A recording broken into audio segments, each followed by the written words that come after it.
இறைவனின் சமாதானமும் அவனது அருளும், குறிப்பாக அவனது அளவற்ற இரக்கமும் இந்த இனிய ரமலான் மாதத்தில் நம்மை சூழ்ந்து ஒளிரட்டும். சுமார் ஒரு வாரத்தில் நம்மை வந்தடையவுள்ள இந்த புனித மாதத்தின் பாக்கியங்களை நாமெல்லாம் மனதார நம்பி எதிர்பார்த்து அதன் ஆசீர்வாதங்களை அனுபவித்து வருகிறோம் என்ற ஆழ்ந்த நம்பிக்கையுடன் இருக்கின்றோம்.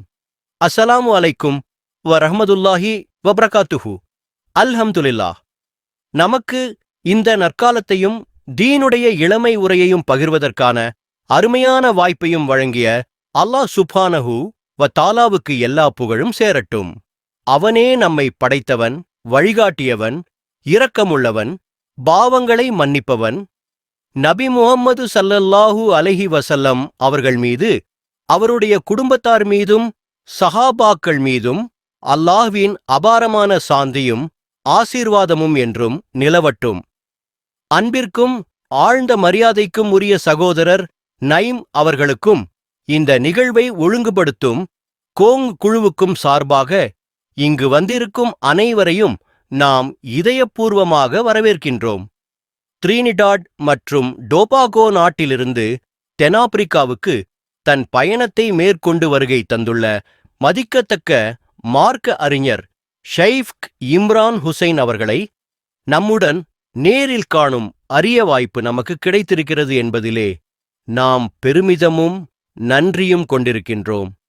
அவரது பேரறிவும் அனுபவமும் இஸ்லாமிய பார்வையோடும் நம்மிடம் பகிர்ந்து கொள்வதற்காக வந்திருப்பது நிச்சயமாக நமக்கே ஒரு அருளும் ஆரிய தரிசனமும் என்றே நாம் எண்ணுகிறோம். இந்நாள் பிற்பகலில் நம்முடன் இருக்கும் மதிப்பிற்குரிய ஷைஃப் இம்ரான் ஹுசைன் அவர்களை பற்றிய என் நினைவுகள் பல ஆண்டுகளுக்கு முன், சுமார் 15 முதல் 18 ஆண்டுகள் முன்னர் என்னை மீண்டும் அழைத்து செல்கின்றன. அந்த காலகட்டத்தில் நான் சன்னல் இஸ்லாம் இன்டர்நேஷனல் என்ற வானொலி சேவையில் தொகுப்பாளராக பணியாற்றிக் கொண்டிருந்தேன். அப்பொழுது அந்த ஸ்டூடியோவில் நாம் ஒருவருக்கொருவர் எதிரே அமர்ந்திருந்த அந்த முதல் சந்திப்பு என் மனதில் இன்று கூட புதியதாகவே நிலவுகிறது. அந்த பயணத்தின் ஆழத்தையும் காலப்பேயாக்கையும் உணர முடிகிறது. நாங்கள் சந்தித்த அந்த தருணங்களில் உலகமெங்கும் நடப்பவற்றை பார்க்கவும் அதிலிருந்து உண்மையைக் கண்டறியவும் ஒரு கூட்டு முயற்சியாக அமர்ந்திருந்தோம். அந்த காலகட்டம் 911 பின்னணியில் பல மாற்றங்கள், குழப்பங்கள், புதிய அரசியல் பரிமாணங்கள் எழுந்திருந்த நேரம். பல சிந்தனைகள், சந்தேகங்கள் மற்றும் தேடல்கள் நம்மை ஆட்கொண்டிருந்தன.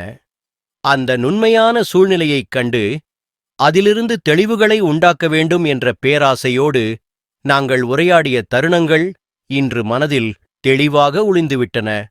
அந்த நிகழ்வுகளுக்குப் பிறகு ஏற்பட்ட பல வளர்ச்சிகளும் மாற்றங்களும் என் மனதில் எண்ணற்ற கேள்விகளை எழுப்பின. நான் அதில் ஒரு அர்த்தம் காண முயன்றேன். ஆனால் விரைவில் புரிந்தது, நாம் ஒருவரை தேட வேண்டும். யாரோ ஒரு விஞ்ஞானத் தளத்தில் பயின்று ஆய்வு செய்து உலக நிகழ்வுகளுக்கு பின்னால் உள்ள யதார்த்தத்தை தெளிவாக கூறக்கூடிய ஒருவர் இருக்க வேண்டுமென்று. அந்த தேடலுக்கு ஒரு சரியான பதிலாகவே ஷைஃப் இம்ரான் ஹுசைன் அவர்கள் நமக்கு ஏற்பட்ட வரப்பிரசாதம். அவர் வெறும் அறிஞராக இல்லாமல் சர்வதேச நிலவரங்களை ஆழமாக கண்டறிந்து இஸ்லாமிய பார்வையிலிருந்து அவற்றை புனித அஸ்திவாரங்களில் அமையச் செய்வதற்கான ஆரிய திறமை கொண்டவர். அவர் காட்டிய தெளிவு, அவர்கள் எழுதிய நூல்கள், வழங்கிய உரைகள் திரினிடாட் மற்றும் டொபாகோ நாட்டைச் சேர்ந்தவராக இருந்தாலும் ஷைஃப் இம்ரான் ஹுசைன் அவர்கள் ஒரு பன்னாட்டுத் தளத்தில் பரவலாக அறியப்பட்ட இஸ்லாமிய அறிஞராக, மத உரையாற்றுநராக, எழுத்தாளராக மற்றும் ஆழ்ந்த சிந்தனையாளராக திகழ்கிறார். இஸ்லாமிக் எஸ்கட்டாலஜி குறித்தும் உலக அரசியல், பொருளாதாரம் மற்றும் இன்றைய சமூக அரசியல் சூழ்நிலைகள் குறித்தும் அவருடைய நுண்ணறிவும் விரிவான ஆய்வும் நம்மை வியக்க வைக்கும். பல முக்கியமான நூல்களின் ஆசிரியராகவும் கண்ணோட்டம் மற்றும் கருத்துப்பதிவு மூலம் உலக முஸ்லிம்கள் மத்தியில் தெளிவை ஏற்படுத்தியவராகவும் அவருடைய பங்களிப்பு குறிப்பிடத்தக்கதாக உள்ளது. அவரை பற்றி உண்மையாக புரிந்து கொள்ள நினைத்தால் ஒருவர் தெரிந்து கொள்ள வேண்டியது அவர் நிகழ்வுகளை வெறும் தகவல்களால் அல்ல, ஆனால் ஆன்மீக பார்வையில் ஆழமான அணுகுமுறையுடன் அணுகி ஒளி தரும் வகையில் விளக்கும் திறமை கொண்டவர் என்பதுதான் அவர்கள் பேசும் துறையான எஸ்கட்டாலஜி என்பது. இஸ்லாமிய கோட்பாட்டில் இறுதி நிகழ்வுகள் குறித்து பேசும் ஓர் ஆழமான மற்றும் ஆன்மீக அடித்தளமுடைய பிரிவு. நாம் பேசும் கியாமத்து திகதி, அந்த திகதி நாள் ஆக இருக்கட்டும், அல்லாஹ்வின் தீர்ப்பும் அந்த இறுதி தருணங்களின் அடையாளங்களும், இவை அனைத்தும் நம்மை சுற்றி இன்றைய காலச்சுழற்சியில் அதிக வலுவோடு உருவெடுத்து வருகிறது. அவற்றை அறிவுடனும் உரையுடனும் புனித நபிகளின் ஹதீசுகளால் ஆதரித்தும் ஷேக் இம்ரான் ஹுசைன் அவர்கள் நமக்குச் சொல்கிற விதம் மிகுந்த தெளிவும் உள்ளுணர்வும் தருகிறது. அவர் பேசும் ஒவ்வொரு கருத்தும் நாம் வாழும் இந்த யுகத்தின் நிகழ்வுகளை புதிய கண்களில் பார்க்க வைக்கும். இவ்வையகத்தின் முடிவு பகுதியில் நம்மை அழைத்துச் செல்கிறது ஷேக் இம்ரான் ஹுசைன் அவர்கள் பேசும் இந்த தத்துவம். உலக வரலாற்றின் இறுதி கட்டங்களை, மனிதராசியின் கடைசி சோதனைகளை, இறைவனது மறைவுகளையும் வெளிப்பாடுகளையும் புரிந்து கொள்வதற்கான ஒரு ஆன்மீகப் பயணம்தான் இது.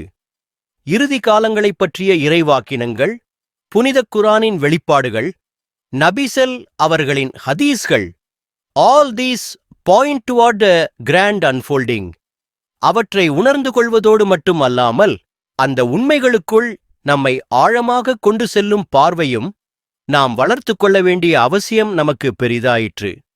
மனித குலத்தின் இறுதித் தேர்வுகள் குறித்து பேசப்படும் இந்த வரிகள் நம்மை சிந்திக்க வைக்கும். நம்மை உணர்வோடு உண்மையோடு நம் உள்ளங்களை திறந்து கேட்க வைக்கும். நாம் செய்வது போலியல்லாத நற்காரியங்களாக இருக்கட்டும், நம் நம்பிக்கைகளின் ஆழமும் மறுமை வாழ்வின் உண்மைகளும் ஆகியவற்றை குறித்து நாம் உண்மையிலேயே புரிந்து கொள்ள வேண்டிய பல கருத்துக்கள் உள்ளன. இன்றைய இந்த அசாதாரணமான காலகட்டத்தில் நாம் வாழ்கிறோம். உலகம் சுழல்கிறது. உண்மைகளும் பொய்களும் கலந்துவிட்ட காலத்தில் நம்மால் பார்க்கப்படும் நிகழ்வுகளுக்குள் அர்த்தம் தேடிக்கொண்டிருக்கிறோம். ஆனால் இதிலேயே ஒரு மிக முக்கியமான கேள்வி எழுகிறது. இவை அனைத்தும் நம் நம்பிக்கையைப் பற்றி சொல்லும் வார்த்தைகள் என்ன? நாம் நம்பும் அந்த இலட்சியம், அந்த இறைவழி நம்மை எவ்வாறு வழிநடத்த வேண்டும் என்பதே இக்காலத்தில் நாம் தேட வேண்டிய சத்தியம். எஸ்கட்டாலஜி என்பது இஸ்லாத்திற்கே மட்டும் முக்கியமானதல்ல.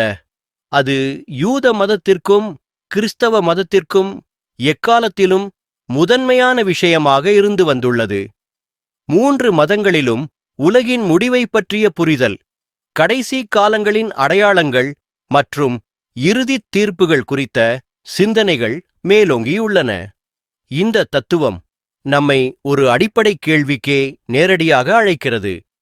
இந்த உலகின் உண்மையான இயல்பே என்ன? மனிதனின் வாழ்க்கையின் நோக்கம் என்ன என்ற அந்த உயர்ந்த ஆன்மீகத் தேடல். நம்மால் அறியப்படும் அனைத்தையும் மீறி நம்மால் உணர வேண்டிய அந்த யதார்த்தம் என்னவென்பதற்காக இவை அனைத்தும் நம்மை வழிநடத்துகின்றன. ஈசாவின் அலைஹிஸ்ஸலாம் மறுபிறப்பு, இதுவே இஸ்லாத்தில் மட்டுமல்ல, கிறிஸ்தவ மதத்திலும் மிக முக்கியமாக நம்பப்படும் ஒரு மாபெரும் நிகழ்வு. 2ஆம் வருகை, மறைவு நிலையிலிருந்து உயிர்த்தெழுதல், இறுதி தீர்ப்பு, இவை அனைத்தும் அவர்களது நம்பிக்கையின் முக்கிய அங்கங்களாகும். இதனால்தான் நம்மால் இம்மதங்களில் பல ஒத்துமைகளை, ஒரே ஆதாரத்தை, ஒரே உண்மையின் பிரதிபலிப்பை காண முடிகிறது. இன்று பிற்பகலில் நிகழப்போகும் உரையாடலும் இந்த கருத்துக்களுக்குள் ஆழம் காணும் பயணமும் நிச்சயமாக இதை புரிந்து கொள்ள ஒரு அரிய வாய்ப்பாக இருக்கும் என தீர்மானமாக நம்புகிறேன். இன்று பிற்பகலில் நடைபெறவிருக்கும் இந்நிகழ்வு வெறும் சுவாரஸ்யமான ஒன்றாக மட்டுமல்ல, உண்மையிலேயே மனக்கண்ணை திறக்கும் ஒரு விழிப்புணர்வு சந்திப்பாகவும் அமையப்போகிறது. இந்த நிகழ்வை ஏற்பாடு செய்தவர்களின் முயற்சியைப் பற்றி அறிந்தவுடன் என் உள்ளத்திலேயே ஒரு ஆர்வமும் எதிர்பார்ப்பும் எழுந்தது. நிச்சயமாக இங்கே கூடியிருக்கும் உங்கள் பலருக்கும் இது ஒரு அதே மாதிரியான உணர்வை ஏற்படுத்தியிருக்கும் என நான் நம்புகிறேன்.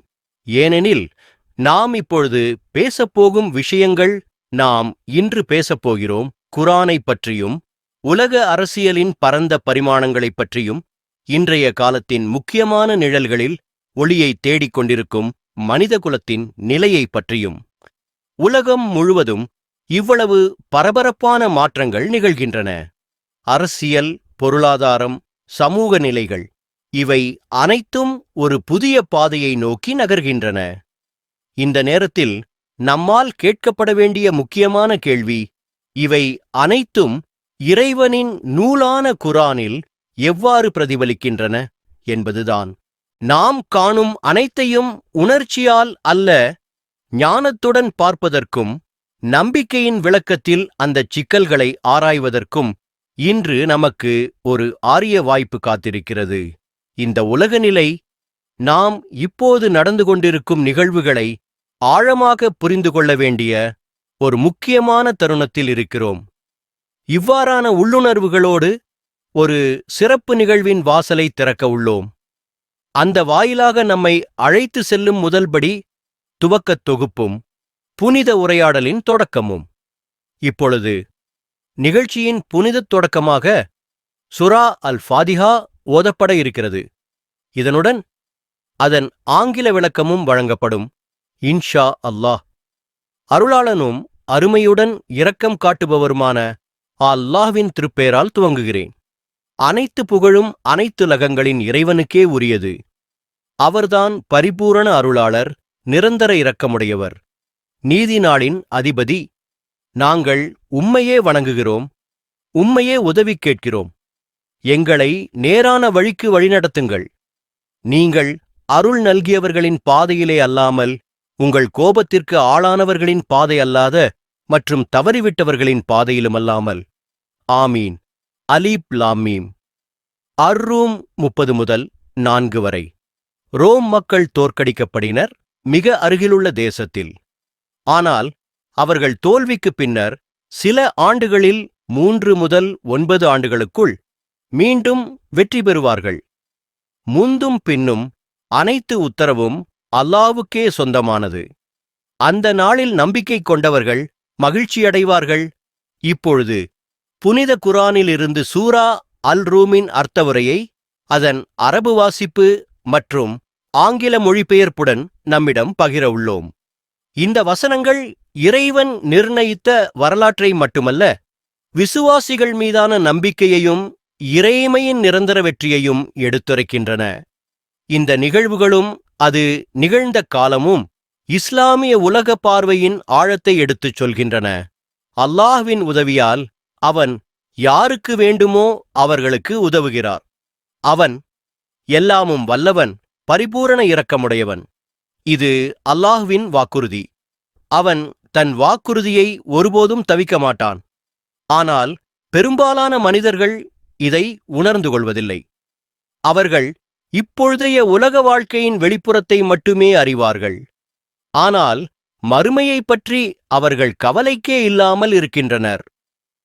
இந்த வசனங்கள் நமக்கு நினைவூட்டுகின்றன, உலக வாழ்க்கையின் பளபளப்பில் மயங்கி நாமே எதை மறந்துவிட்டோம் என்பதை.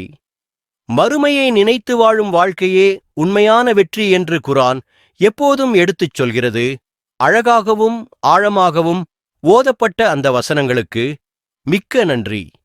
அது வெறும் ஓதி முடிவதல்ல, அந்த வசனங்கள் நம்மை எண்ணத்தில் ஆழப்படுத்தும் வகையில் அமைந்திருக்கின்றன. சுரா அல் ஃபாத்திஹா மற்றும் சுரா அர்-ரூம் ஆகியவற்றின் ஆரம்ப பாகங்கள் நமக்கு மிக வலிமையான, வித்தியாசமான செய்திகளை வழங்குகின்றன. அல்லாஹ்வின் வாக்குறுதி உண்மை. மனிதன் உலக வாழ்க்கையின் வெளிப்புறத்தில் மட்டுமே வீழ்ச்சியடைகிறான். மறுமைக்கு அவன் கவனம் செலுத்த மறக்கிறான். இப்போது அந்த உண்மைகளை இன்னும் ஆழமாக, தகுந்த வரலாற்று மற்றும் ஆத்திய சூழலில் புரிந்து கொள்வதற்காக நம்முடன் இவ்விருப்பமுள்ள சிந்தனையாளரின் உரையை நாம் கேட்க இருக்கிறோம். அவசரமேயன்றி அமைதியோடும் முழு கவனத்தோடும். நாம் அனைவரும் எதிர்பார்த்த அந்த தருணம் வந்துவிட்டது. தென்னாப்பிரிக்கா பயணத்தின் ஒரு பகுதியாக ட்ரினிடாட் அண்ட் டொபாகோவிலிருந்து வருகை தந்த ஐக்கிய மார்க்க அறிஞர், எழுத்தாளர், தத்துவஞானி, முனைவர் ஷெய்க் இம்ரான் ஹுசைன் அவர்களின் உரையை இப்போது நம் மத்தியில் கேட்க இருக்கிறோம் இன்ஷா அல்லாஹ். நிகழ்ச்சிக்குப் பிறகு உங்கள் கேள்விகளை எழுப்புவதற்கான ஒரு வாய்ப்பு வழங்கப்படும். அந்த கேள்விகள் எழுத்து வடிவில் மட்டுமே ஏற்கப்படும் என்பதை தயவு செய்து கவனிக்கவும். சிறிய காகிதத் துண்டுகள் விரைவில் உங்களிடம் வழங்கப்படும்.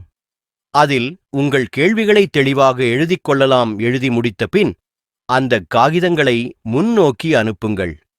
எங்கள் குழுவினர் அவற்றை சேகரிக்கிறார்கள். பிறகு ஷெய்க் இம்ரான் ஹுசைன் அவர்கள் நேரம் அனுமதிக்கும் வரைக்கும் அதிகளவிலான கேள்விகளை பதிலளிக்க முயற்சிப்பார்கள். தயவு செய்து உரையோடு தொடர்புடைய மற்றும் சிந்தனையை தூண்டும் கேள்விகளை எழுதி அனுப்புங்கள். மேலும் ஒரு சிறிய வேண்டுகோள், தயவு செய்து உங்கள் கேள்விகளை இன்றைய தலைப்பிற்குள் வைத்துக் கொள்ளுங்கள். இன்றைய தலைப்பு மிக முக்கியமானது. குர்ஆன் மற்றும் உலக அரசியல், ஜியோபாலிட்டிக்ஸ். அதனால்தான் கேள்விகளும் அதே திசையில் செல்லும்படி கேட்டுக்கொள்கிறோம். எனவே நம்முடைய கவனத்தை வேறு பக்கத்திற்கு மாற்றாமல் வைத்திருக்க முடியும். இது உரையின் ஓட்டத்தையும் பயனையும் அதிகரிக்கச் செய்யும். நன்றி உங்கள் ஒத்துழைப்புக்கும் புரிந்துணர்வுக்கும். இன்றைய உரையில் குர்ஆனும் உலக அரசியலும் மட்டுமல்லாமல் ரஷ்யாவின் எதிர்கால பாதையும், ரஷ்யாஸ் டெஸ்டினி, முக்கிய அம்சமாக இடம்பெறும் என்பதை தயவு செய்து நினைவில் கொள்ளுங்கள். அதனால் உங்கள் கேள்விகளும் இதே உரை தலைப்புக்குள் வருமாறு கேட்டுக்கொள்கிறோம். நிகழ்ச்சி முடிவில் கேள்வி பதில் நேரம் Q&A இருக்கும் என்பதை மறக்க வேண்டாம். அதனால் மேலும் தாமதிக்காமல் மிகுந்த மகிழ்ச்சியுடன் பெருமையுடன் ட்ரினிடாட் அண்ட் டொபாகோவிலிருந்து வருகை தந்த முனைவர் ஷெய்க் இம்ரான் ஹுசைன் அவர்களை பெனோனியில் உள்ள ஜான் பாராப் மண்டபத்திற்கு வரவேற்கிறோம். இன்ஷா அல்லாஹ் அடுத்த 1 மணி நேரம் அல்லது அதற்கும் மேல் நீங்கள் அனைத்தும் முழு கவனத்துடன் ஈடுபடச் செய்யும் வகையில் இருக்கும் என நம்புகிறோம். இப்போது உரையைத் தொடர ஷெய்க் இம்ரான் ஹுசைன் அவர்களுக்கு மேடை அளிக்கிறோம். நாம் ஆரம்பிக்கிறோம். அல்லாஹ்வின் பாக்கியமிக்க பெயரால், ஒரே இறைவன், அவரைத் தவிர வேறு எந்த தெய்வமும் இல்லை. அவர்தான் யூதரின் இறைவன், கிறிஸ்தவரின் இறைவன், இந்துவின் இறைவன், புத்தரின் இறைவன், முஸ்லிம்களின் இறைவன், அனைவருக்குமான ஒரே இறைவன். அந்த ஒரே இறைவனை நாங்கள் புகழ்கிறோம், அவரை போற்றுகிறோம். அவர் புகழப்பட வேண்டிய வகையில் மிகுந்த மகிமையுடன் நாங்கள் அவரை மகிமைப்படுத்துகிறோம். அவரது அனைத்து மகத்தான தூதர்களுக்கும் அமைதியும் ஆசீர்வாதங்களும் பொழிய வேண்டும் என்று நாம் பிரார்த்திக்கிறோம். அவர்களில் நமது பிதாமகனான இப்ராஹீம் அலைஹிஸ்ஸலாம் அவர்களுக்கு, ஆம், அவர் நம்முடைய பிதாவும்தான், மூசா, ஈசா, ஜீசஸ், அவருடைய புனித தாய் மரியம்மாள், கன்னி தாய் மரியம் அலைஹஸ் சலாம் அவர்களுக்கும் அனைவருக்கும் இறைவனின் அமைதியும் ஆசீர்வாதங்களும் உண்டாகட்டும். மரியம்மாளுக்கும் இறைவனின் ஆசீர்வாதமும் அமைதியும் பொழியட்டும். தென் ஆப்பிரிக்காவின் ஜோஹன்னஸ்பர்க் நகரத்திற்கு அருகிலுள்ள ஃபேனோனி நகரத்திலிருந்து 1446 ஹிஜ்ரி ஆண்டின் ரமலான் மாதம் 22ஆம் நாளில் உங்களை அனைவரையும் ரமலானின் புனித வாழ்த்துகளுடன், அமைதியின் வாழ்த்துகளோடும் நாம் வாழ்த்துகிறோம். அஸ்ஸலாமு அலைக்கும் வ ரஹ்மத்துல்லாஹி வ பரகாத்துஹு. இது அமைதி, அருள் மற்றும் ஆசீர்வாதங்களைத் தாங்கிய ஒரு வாழ்த்து. இன்றைய உரைத்தலைப்பு மிக முக்கியமானது. இது சுவாரஸ்யமானது மட்டுமல்ல, அதே சமயம் இது ஒரு புதிய பாதையை திறக்கும் வகையில் அமைந்துள்ளது. இஸ்லாமிய கல்வி வழியில் இது ஒரு புதுப்பாய்ச்சி. இன்றைய நம்முடைய உரையின் தலைப்பு குர்ஆனும் உலக அரசியலும், சிறப்பு கவனமாக ரஷ்யா மற்றும் அதன் எதிர்கால விதி டெஸ்டினி பற்றியும் பேசப்போகிறோம். இன்றைய உலக அரங்கில் ரஷ்யா மிக முக்கியமான இடத்தை பிடித்து நிற்கிறது. அது தற்போது சர்வதேச அரசியலில் மிக முக்கிய மையப்புள்ளியாக மாறியுள்ள ஆகையால் இன்றைய தலைப்பு உலக நிகழ்வுகளை கருத்தில் கொண்டால் மிகத் தெளிவாகவும் மிகவும் தொடர்புடையதுமானதாகவும். இதை பற்றி குழப்பமின்றி பேசுவதற்கு முன் நாம் ஒன்று அவசியம் செய்ய வேண்டும். அதாவது குர்ஆனை பற்றிய சில அடிப்படை முன்னுரை குறிப்புகளை நாம் பார்க்க வேண்டும். எனது உறுதியான நம்பிக்கை என்னவென்றால், நாம் குர்ஆனை எப்படி படிக்க வேண்டும் என்று நான் இப்போது சொல்வது மற்ற இறைவேதங்களையும், தௌரத், இஞ்சீல், மற்ற மதங்களின் வெளிப்பாடுகளும் படிக்கும்போதும் அதே அளவு பொருந்தக்கூடியது. ஈசாவின் இஞ்சீலும் மூசாவின் தௌரத்தும் மற்ற இறைவேதங்களும் போன்று இறைவனின் வசனங்கள் என்று அறியப்படும் இந்த வேதங்களுக்கான ஒரு மிக முக்கியமான உண்மை உண்டு. அது என்னவென்றால், இறைவனுடைய வசனம், வாக்கு என்பது மிகுந்த மரியாதைக்குரியதாக இருக்கிறது. நீங்கள் இறைவனுடைய வசனத்தை உண்மையிலேயே படிக்க விரும்புகிறீர்கள் என்றால், முதலில் அதை நம்பிக்கையுடன் அணுக வேண்டும். அந்த வாக்குகளுடன் நீங்கள் ஒரு உள்ளார்ந்த உறவை கட்டியெடுக்க வேண்டும். அந்த பரிசுத்த வார்த்தைகளுடன் ஒரு நெருக்கமான தொடர்பு வேண்டியது அவசியம். குரானும் பைபிளும் தாவுரத்தும் மற்ற சாதாரண நூல்களைப் போலல்ல. இவை அனைத்தும் புனிதமிக்க, உயிருள்ள, ஆன்மீக தூய்மை வாய்ந்த நூல்கள். நீங்கள் அதை ஓத வேண்டும். நீங்கள் அதை உங்கள் நாவிலும் நெஞ்சிலும் உயிர் தொழிந்தவாறு உச்சரிக்க வேண்டும். எனக்கு மிகவும் பிடித்தமான ஒரு நண்பர் இருக்கிறார். ஒரு ஆர்த்தடாக்ஸ் கிறிஸ்தவர். அவர் பிரான்சில் வசிக்கிறார். அவர் காஸ்பலை, இஞ்சீலை எப்படி ஓத வேண்டும் என்று கற்றுத்தருகிறார். அதாவது அந்த வேதத்தை நாவால் எப்படி மென்மையாக, இசைப்பூர்வமாக, உணர்வோட்டத்துடன் படிக்க வேண்டும் என்று. ஓதல் என்பது ஒரு அறிவு பயணம் மட்டுமல்ல, அது ஒரு ஆன்மா நினைக்கும் பயணம். ஓதும்போது அந்த வார்த்தைகள் உங்கள் உள்ளத்தில் படர வேண்டும். அதுவே அந்த வேதத்தோடு உங்களுக்குள் ஒரு பிணைப்பை உருவாக்கும். நான் குரானை எப்படி ஓத வேண்டும் என்பதை கற்றுத்தருகிறேன். அதேபோல என் அந்த கிறிஸ்துவ நண்பர் காஸ்பலை, இஞ்சீலை எப்படி ஓத வேண்டும் என்பதை கற்றுத்தருகிறார். இது எவ்வளவு அழகான ஒற்றுமை அல்லவா? குரானில் ஒரேதான் கட்டளை இருக்கிறது. நீங்கள் குரானை படிக்க, பயில விரும்புகிறீர்கள் என்றால் முதலில் அதை ஓத வேண்டும்.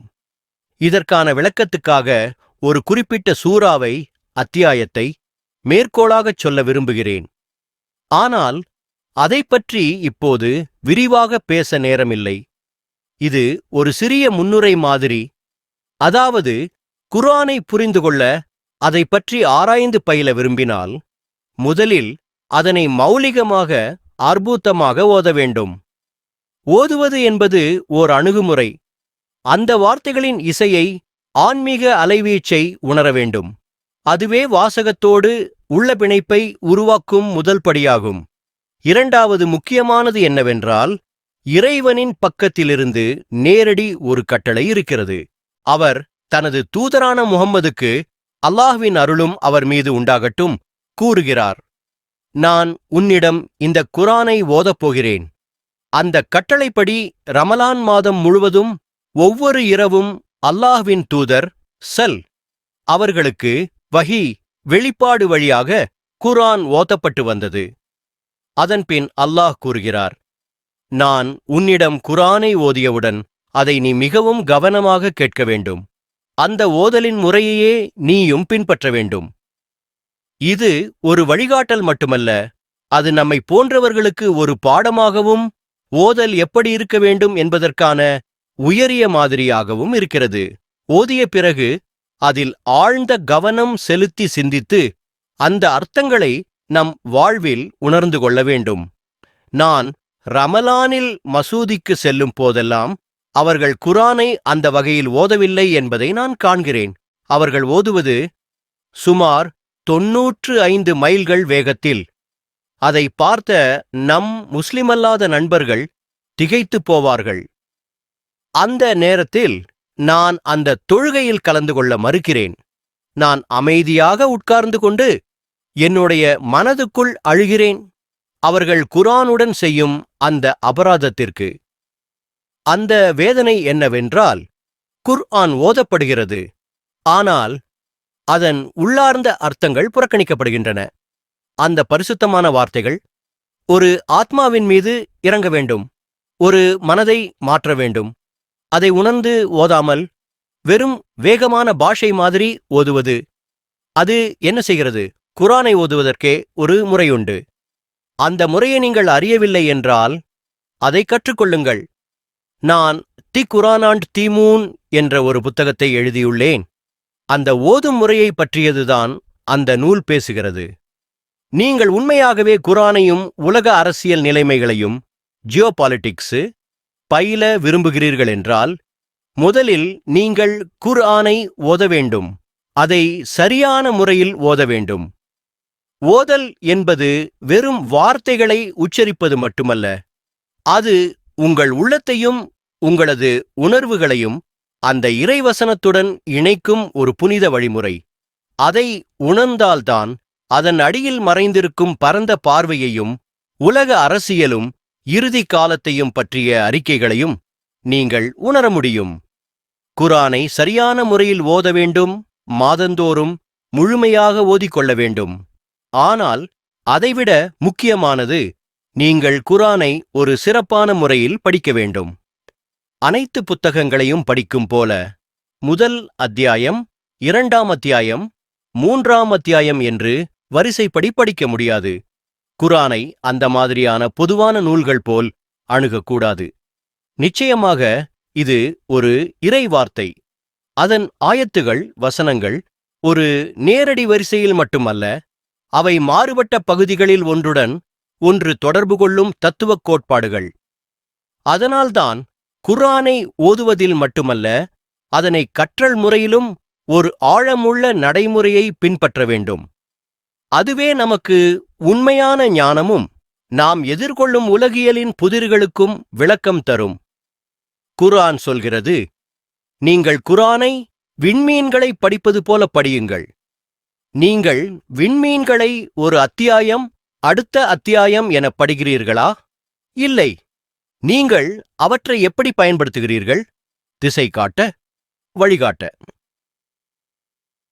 நீங்கள் ஒரு கப்பலில் பைலட்டாக இருக்கிறீர்கள். உங்கள் கண்கள் விண்மீன்களை நாடுகின்றன, ஏனெனில் அவைதான் உங்கள் பயணத்திற்கு வழிகாட்டும் ஒளியுகள். அதேபோல குர்ஆனின் வசனங்களும் நம் வாழ்க்கை பயணத்தில் திசையை காட்டுகின்றன. அவை ஒவ்வொன்றாக தனியாக இல்ல, ஒரு பரந்த கட்டமைப்பில், ஒரு ஆழமான தொடர்பில் இவை அனைத்தும் இணைந்திருக்கின்றன. அதனால்தான் குர்ஆனை முழுமையாய் உணர, அதை நட்சத்திரங்களைப் போல் நோக்கி திசையும் நோக்கமும் தேடி பயில வேண்டும். நட்சத்திரங்களைப் பார்த்து நீங்கள் என்ன செய்கிறீர்கள்? ஒவ்வொரு நட்சத்திரத்தையும் தனித்தனியாக மட்டும் பார்க்கிறீர்களா? இல்லை. நீங்கள் அதில் உள்ள இணைப்புகளையும் வடிவங்களையும் அவை உருவாக்கும் படிவங்களையும் பேட்டர்ன்ஸ் கவனிக்கிறீர்கள். அந்த விண்ணுலக வடிவங்களை வாசித்துவிட்டால்தான் திசையை அறிந்து உங்கள் பயணம் எங்கு செல்ல வேண்டும் என்பதை கண்டுபிடிக்க முடியும். அதேபோல குர்ஆனையும் அவ்விதமே பயில வேண்டும். திசையை அளிக்கும் தேவ வார்த்தை அது. நாம் குர்ஆனையும் ஜியோபாலிட்டிக்ஸையும் உலக அரசியலையும் ஒரே நேரத்தில் புரிந்து கொள்ள விரும்புகிறோம் என்றால், முதலில் அந்த தலைப்புக்குரிய அனைத்து வசனங்களையும் குர்ஆனிலிருந்து தேடிச் சேர்க்க வேண்டும். அதாவது ஒரு தோற்றக் கோணத்தில் தீமாட்டிக் டாபிக் பேஸ்ட் அப்ரோச் நாம் குர்ஆனை அணுக வேண்டும். ஒவ்வொரு பகுதியில் ஒளிந்திருக்கும் ஒத்த கருத்துக்களை ஒன்று சேர்த்து பார்க்க வேண்டும். அப்போதுதான் நாம் இந்த காலகட்டத்தில் நடைபெறும் நிகழ்வுகளுக்கும் அவைகளை குர்ஆனின் ஒளியில் புரிந்து கொள்வதற்கான திசையையும் தெளிவையும் அடைய முடியும். உங்கள் ஆய்வுத் தலைப்புடன் தொடர்புடைய குர்ஆனில் உள்ள அனைத்து வசனங்களையும் தேடிக் கொண்டு வருவது, அது கூகுளில் ஒரு தேடல் செய்வதோடு முடிந்துவிடும் வேலையில்லை. அதற்கு பின்னால் நிறைய பாடுபடும் ஆராய்ச்சி இருக்க வேண்டும். வசனங்களை வெறும் தனித்தனியாக தேடிப் பார்ப்பது போதாது. அவை ஒன்றுடன் ஒன்று எவ்வாறு தொடர்புடையவை என்பதை நீங்கள் காண வேண்டியிருக்கும். அது நட்சத்திரங்களை பார்த்து விண்ணில் வழியைக் கண்டுபிடிப்பது போல, நீங்கள் ஒவ்வொரு வசனத்தையும் இணைத்து அதில் உருவாகும் ஆழமான உறவுகளை புரிந்து கொள்ள வேண்டும். அப்போதுதான் குர்ஆனில் ஒளிந்திருக்கும் விஷயங்களை முழுமையாக புரிந்து கொள்ள முடியும். அவை ஒரே வரியில்தான் கூறப்படாமல் மாறுபட்ட இடங்களில் விண்மீன்களின் போன்று திசை காட்டும் வசனங்களாக காத்திருக்கின்றன. இந்த முறையேதான் குர்ஆனையும் உலக அரசியல் சூழ்நிலைகளையும் ஒரே ஒளிக்கீற்றில் இணைத்து நாம் நாளைய உண்மைகளை தேடிக்கொள்கிற பாணி. நீங்கள் குர்ஆனில் உள்ள வசனங்களை ஒன்றோடொன்று இணைத்து அவை எப்படி தொடர்புபடுகின்றன என்பதை உணரும்போது நீங்கள் ஒரு விசித்திரமான உண்மையை காண்பீர்கள். குர்ஆன் அது தன்னை தான் எதிர்க்காத ஒரு நூல், அதனுள்ளுள்ள அனைத்து வசனங்களும் ஒரே பாவனையில் ஒரே சாரத்தில் அழகாக ஒன்றோடொன்று பிணைந்திருக்கின்றன. அதாவது அவை அனைத்தும் ஒரே சீரான உண்மையிலிருந்து உதித்து ஒரே இசையில் முழங்குகின்றன. இசை போல் ஒன்றோடொன்று ஒத்திசைவுடன் இணைந்திருக்கின்றன. இந்த வழியில் நீங்கள் பாடுபட்டு தேடித் திரட்டும்போது நீங்கள் காணப்போகும் ஒரு அரிய மாண்பாளர் நினைவு வருவார. அவர் என் ஆசானும் ஆழமான ஞானியுமான மௌலானா டாக்டர் முகம்மது ரஹ்மானி. அவர் என் வாழ்வில் வித்தைக்குரிய அறிவின் ஒளியாயிருந்தார். அவர் கூறியிருப்பது போல வசனங்களை வெறுமனே வாசிக்காதே, அவற்றின் உள்ளார்ந்த இணைப்புகளைத் தேடு. அதில்தான் உண்மையான வழிகாட்டுதல் இருக்கிறது. என் ஆசான் மௌலானா டாக்டர் முகம்மது ரஹ்மானி அந்த விசாரணை முறையை, அந்த தலைப்பிற்கான அர்த்த அமைப்பு முறை, சிஸ்டம் ஆஃப் மீனிங் என்று அழைத்தார். அந்த வழியில் நீங்கள் குர்ஆனின் அடிப்படையில் அரசியல், புவியியல், ஜியோபாலிட்டிக்ஸ் போன்ற ஒரு துறையை முழுமையாக ஆய்வு செய்த பிறகே, அதற்குப் பிறகுதான் நீங்கள் மற்ற எழுத்துக்கள், நூல்கள், மனிதர்களின் பார்வைகளை நோக்கலாம். ஆனால் அதிலும் ஒரு முக்கியமான விடயம், அந்த எல்லா பிற உபகரணங்கள் மீது நீதிபதியாக அமர்வது குர்ஆனே. ஏனெனில் இறைவனின் வார்த்தை அறியக்கூடிய துல்லியமான உண்மை தவறு இல்லை. அது ஒருபோதும் தட்டுப்படாது. அது எல்லாவற்றையும் அளக்கும் தராசு. அரசாங்கத்தின் வாக்குமூலம் ஒரு நாளைக்கு இருக்கலாம், ஆனால் இறைவனின் வசனம் அது காலம் கடந்தும் நிலைத்திருக்கும். தென்னாப்பிரிக்க அரசாங்கத்தின் வார்த்தை அது நிரந்தரமான உண்மை அல்ல. பல்கலைக்கழகங்கள் சொல்வது அது நிரந்தர உண்மை அல்ல. நாம் தினமும் வாசிக்கும் செய்தித்தாள்கள் கூட அவை நிரந்தர உண்மை அல்ல. ஆனால் இறைவனின் வசனம் அதுதான் முற்றிலும் நிகரற்ற உண்மை. அதுதான் மாறாத உண்மை. அதுதான் முழுமையான உண்மை. அதனால் தான் ஹதீஸ் நபியின் சொல்லாடல்கள் கூட குர்ஆனின் முன் நின்று மதிப்பீடு செய்யப்பட வேண்டும். நாங்கள் ஒரு ஹதீஸை பெறும்போது அது குர்ஆனோடு ஒத்துப்போகிறதா என்பதை முதலில் பார்க்க வேண்டும். அது ஒத்துப்போகும் என்றால் அதை நாம் முழுமையாக ஏற்கிறோம். ஆனால் அது குர்ஆனுக்கு எதிராக பேசுகின்றது என்றால் அதை மறுக்க வேண்டிய கடமை நமக்கு இருக்கிறது. நாம் ஒருவேளை ஒரு ஹதீஸை பார்த்தோம், அது இறைவனின் வசனத்திற்கே எதிராக இருக்கிறதென்றால் அதை நாம் ஏற்க முடியாது. நீங்கள் ஒரு எடுத்துக்காட்டு கேட்கலாமா? நீங்கள் நம்ப மாட்டீர்கள். ஒரு ஹதீஸ் சொல்லுகிறது, நம் நபி அவர் மேல் அல்லாஹ்வின் ஆசீர்வாதமும் அமைதியும் இருப்பதாகட்டும் ஒரு சிறுமியுடன் திருமணம் செய்து கொண்டார். அவளுக்கு வயது மட்டும் 6 இருந்தது. இதை நம்ப வேண்டும் என்றால் நீங்கள் அடிப்படை மனித ஒழுக்கம், அறிவு, மனித ரீதியான உணர்வை கூட மறந்துவிட வேண்டும். இது நியாயமா? அப்படிப்பட்ட ஒரு விஷயத்தை எப்படி ஏற்றுக்கொள்கிறீர்கள்? அந்த ஹதீஸ் இறைவனுடைய வசனத்துடன் நேரடியாக முரண்படுகிறது என்றால் நாம் அதனை ஏற்க வேண்டாம் முடியும் கூட. பிறகு நமக்கு ஏற்ற வழி என்ன? நம் நபியின் அவர் மேல் அல்லாஹ்வின் ஆசீர்வாதமும் அமைதியும் இருப்பதாகட்டும் வாழ்க்கையை பார்த்தீர்களா? பாரம்பரிய சரிதங்களையும் அந்த காலத்தைய தரமான தப்சீர் நூல்களையும் எடுத்துப் பாருங்கள். அதை ஒரு பகுத்தறிவு பயணமாக கொண்டு போங்கள். முடிவில் உண்மை வெளிச்சமாகும். நீதி வெல்லும். இறைவனது வசனமே வழிகாட்டியாகும். உங்கள் மனத்தில் உங்கள் புரிதலுக்குள் நுழைந்துவிட்ட பிழையான தகவல்களை, தவறான நோக்கங்களை நீக்குங்கள். அவை உங்களது உண்மையான புரிதலைச் சிதைக்கும். உண்மை நுழைவதைத் தடுக்கும் அவைகளை அகற்றிவிட்ட பின்தான் குர்ஆன் எதை உண்மையில் சொல்கிறது என்பதை நீங்கள் தெளிவாக உணர முடியும். இப்பொழுது அந்த தேவையான முன்னுரைகளை முடித்தபின் நாம் இப்போது நம் தலைப்பிற்கே திரும்பலாம். இப்போது நாம் நம் தலைப்புக்கு திரும்பும்போது நாம் காண்கிறோம் குர்ஆனில் ஒரு முழு சூரா. அதன் தலைப்பே ஆர்-ரூம். நான் இங்கே வாசித்த சூரா அதுவே ஆர்-ரூம் என்று உச்சரிக்கப்படும். ஆனால் குர்ஆனில் அது ரூம் என்று எழுதப்பட்டுள்ளது. ரூம் என்பது ஒரு கிறிஸ்தவ மக்களை குறிக்கிறது. அவர்கள் ஒரே இறைவனை நம்பினாலும் இஸ்லாத்தை ஏற்காதவர்கள். திரிமூலம், திரினிட்டி, அதை பற்றி நீங்களே நன்றாக அறிந்திருக்கிறீர்கள். நான் விளக்கத் தேவையில்லை. அவர்கள் இயேசுவை இறைவனின் மகனாகவும் திரிமூலத்தின் 2ஆம் கூறாகவும் வழிபடுகின்றனர். இவை இரண்டும் குர்ஆனில் தவறு என கண்டிக்கப்பட்டவை. ஆனாலும் இந்த உண்மைகள் இருந்தும் குர்ஆனில் ரூம் இந்த கிறிஸ்தவ மக்கள் இறைவனுடைய அதிருப்திக்குரியவர்கள் அல்ல, மாறாக அவர் அவர்களுக்கு பக்கம் நின்றார். இது மிக முக்கியமான பத்தி ஒரு சமூகம். சில துறைகளில் தவறாக இருந்தாலும் அவர்கள் முழுமையாக தள்ளிப் போடப்படுவதில்லை. அவர்கள் இறைவன் மீது நம்பிக்கை கொண்டவர்கள் அதிகாலையில் ஒருமுறை தோல்வியடைந்தார்கள். ஒரு புறஞ்செலுத்தப்பட்ட பல தெய்வ நம்பிக்கையுள்ள பகைவரால் அந்தச் சமயத்தில் உலகில் 2 பெரும் சக்திகள் இருந்தன. அதுபோலத்தான் இன்றும் இருதரப்பு உலகம் அந்த நேரத்தில் ஒரு பேரரசு குறுவிழியற்று தெய்வங்களை வணங்கியது, பகைவராக இருந்தது. மற்றொன்று வேதாகமத்தில் நம்பிக்கை கொண்டது, இறைவனிடம் சார்ந்தது. இப்போதும் அதே மாதிரியான சந்திப்பு நடக்கிறது. வரலாறும் நிகழ்காலமும் நேர்காணும் இந்த தருணங்கள் குர்ஆனின் ஆழமான அரசியல் பார்வையை நமக்கு திறக்கின்றன. இன்று உலகத்தில் 2 பேரரசுகள் உள்ளன. அவற்றில் ஒன்று வெளிப்படையாகவே பல தெய்வ நம்பிக்கை உடையது, இந்நிலையில் தங்களை வேறுபடுவதாக சாய்வோடு காட்டினாலும், மற்றொன்று இவையெல்லாம் வேறுபட்ட ஒரு கிறிஸ்தவ மக்கள். அவர்கள் இன்னும் சுவிசேஷத்தில் நம்பிக்கை கொண்டு உயிரோடு வாழ்கிறார்கள். அதனால் வரலாறு மீண்டும் மீண்டும் தன்னை தானே மீட்டெடுக்கிறது. அந்த காலத்தில் ரோம் அந்த பலதெய்வ வணங்கும் சக்தியால் தோற்கடிக்கப்பட்டது. அந்நேரத்தில் ரோம் என்பது இறைவன் மீது நம்பிக்கை கொண்ட மக்கள், அவருடைய நூலை ஏற்றுக்கொண்டவர்கள், ஆனால் பல குண்டான பழக்கங்கள் கொண்டவர்கள். அந்தக் காலத்தில் ரோம் என்றால் கான்ஸ்டான்டினோப்பிளை குறிக்கும். அதாவது புனித கிறிஸ்தவ பைசண்டைன் பிசாண்டின் பேரரசு. அவர்கள் நம்பியதும் வாழ்ந்ததும் கிறிஸ்தவ மரபுகள்.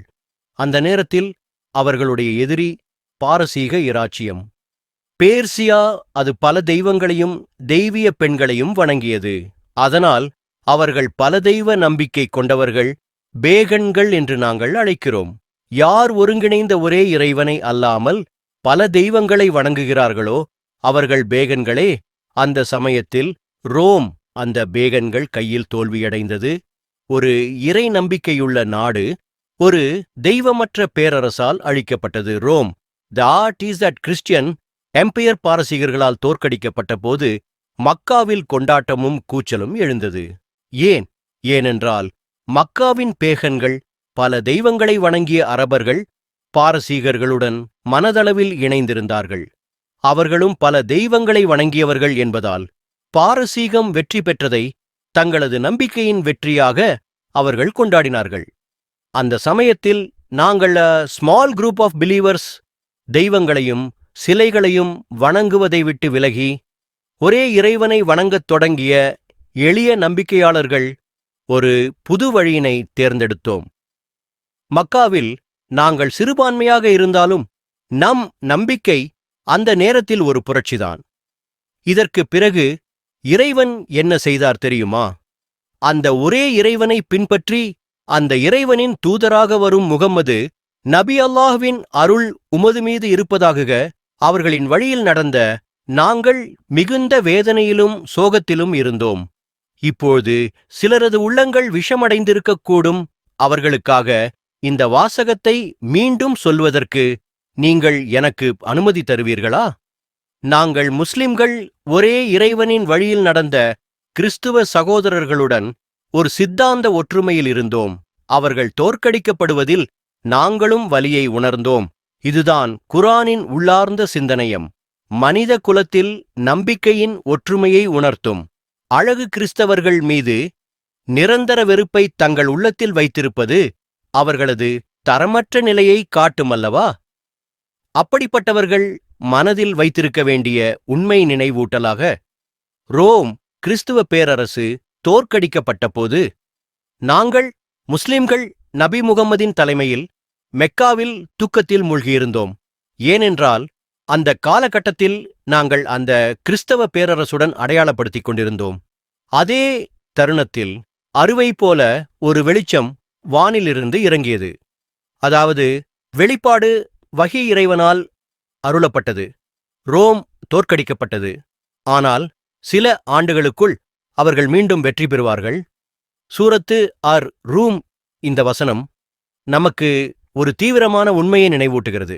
நம்பிக்கையின் நேர்மையான வரிசையில் நிற்பவர்கள், அவர்கள் எந்த மதத்தைச் சேர்ந்தவர்களாக இருந்தாலும், இறைவனின் அருளையும் ஆதரவும் பெறுகிறார்கள். தோல்வியடைந்த போதிலும் ரோம் விரைவில் வெற்றி பெறும் என்று குரானும் அல்லாஹும் அறிவித்துள்ளனர்.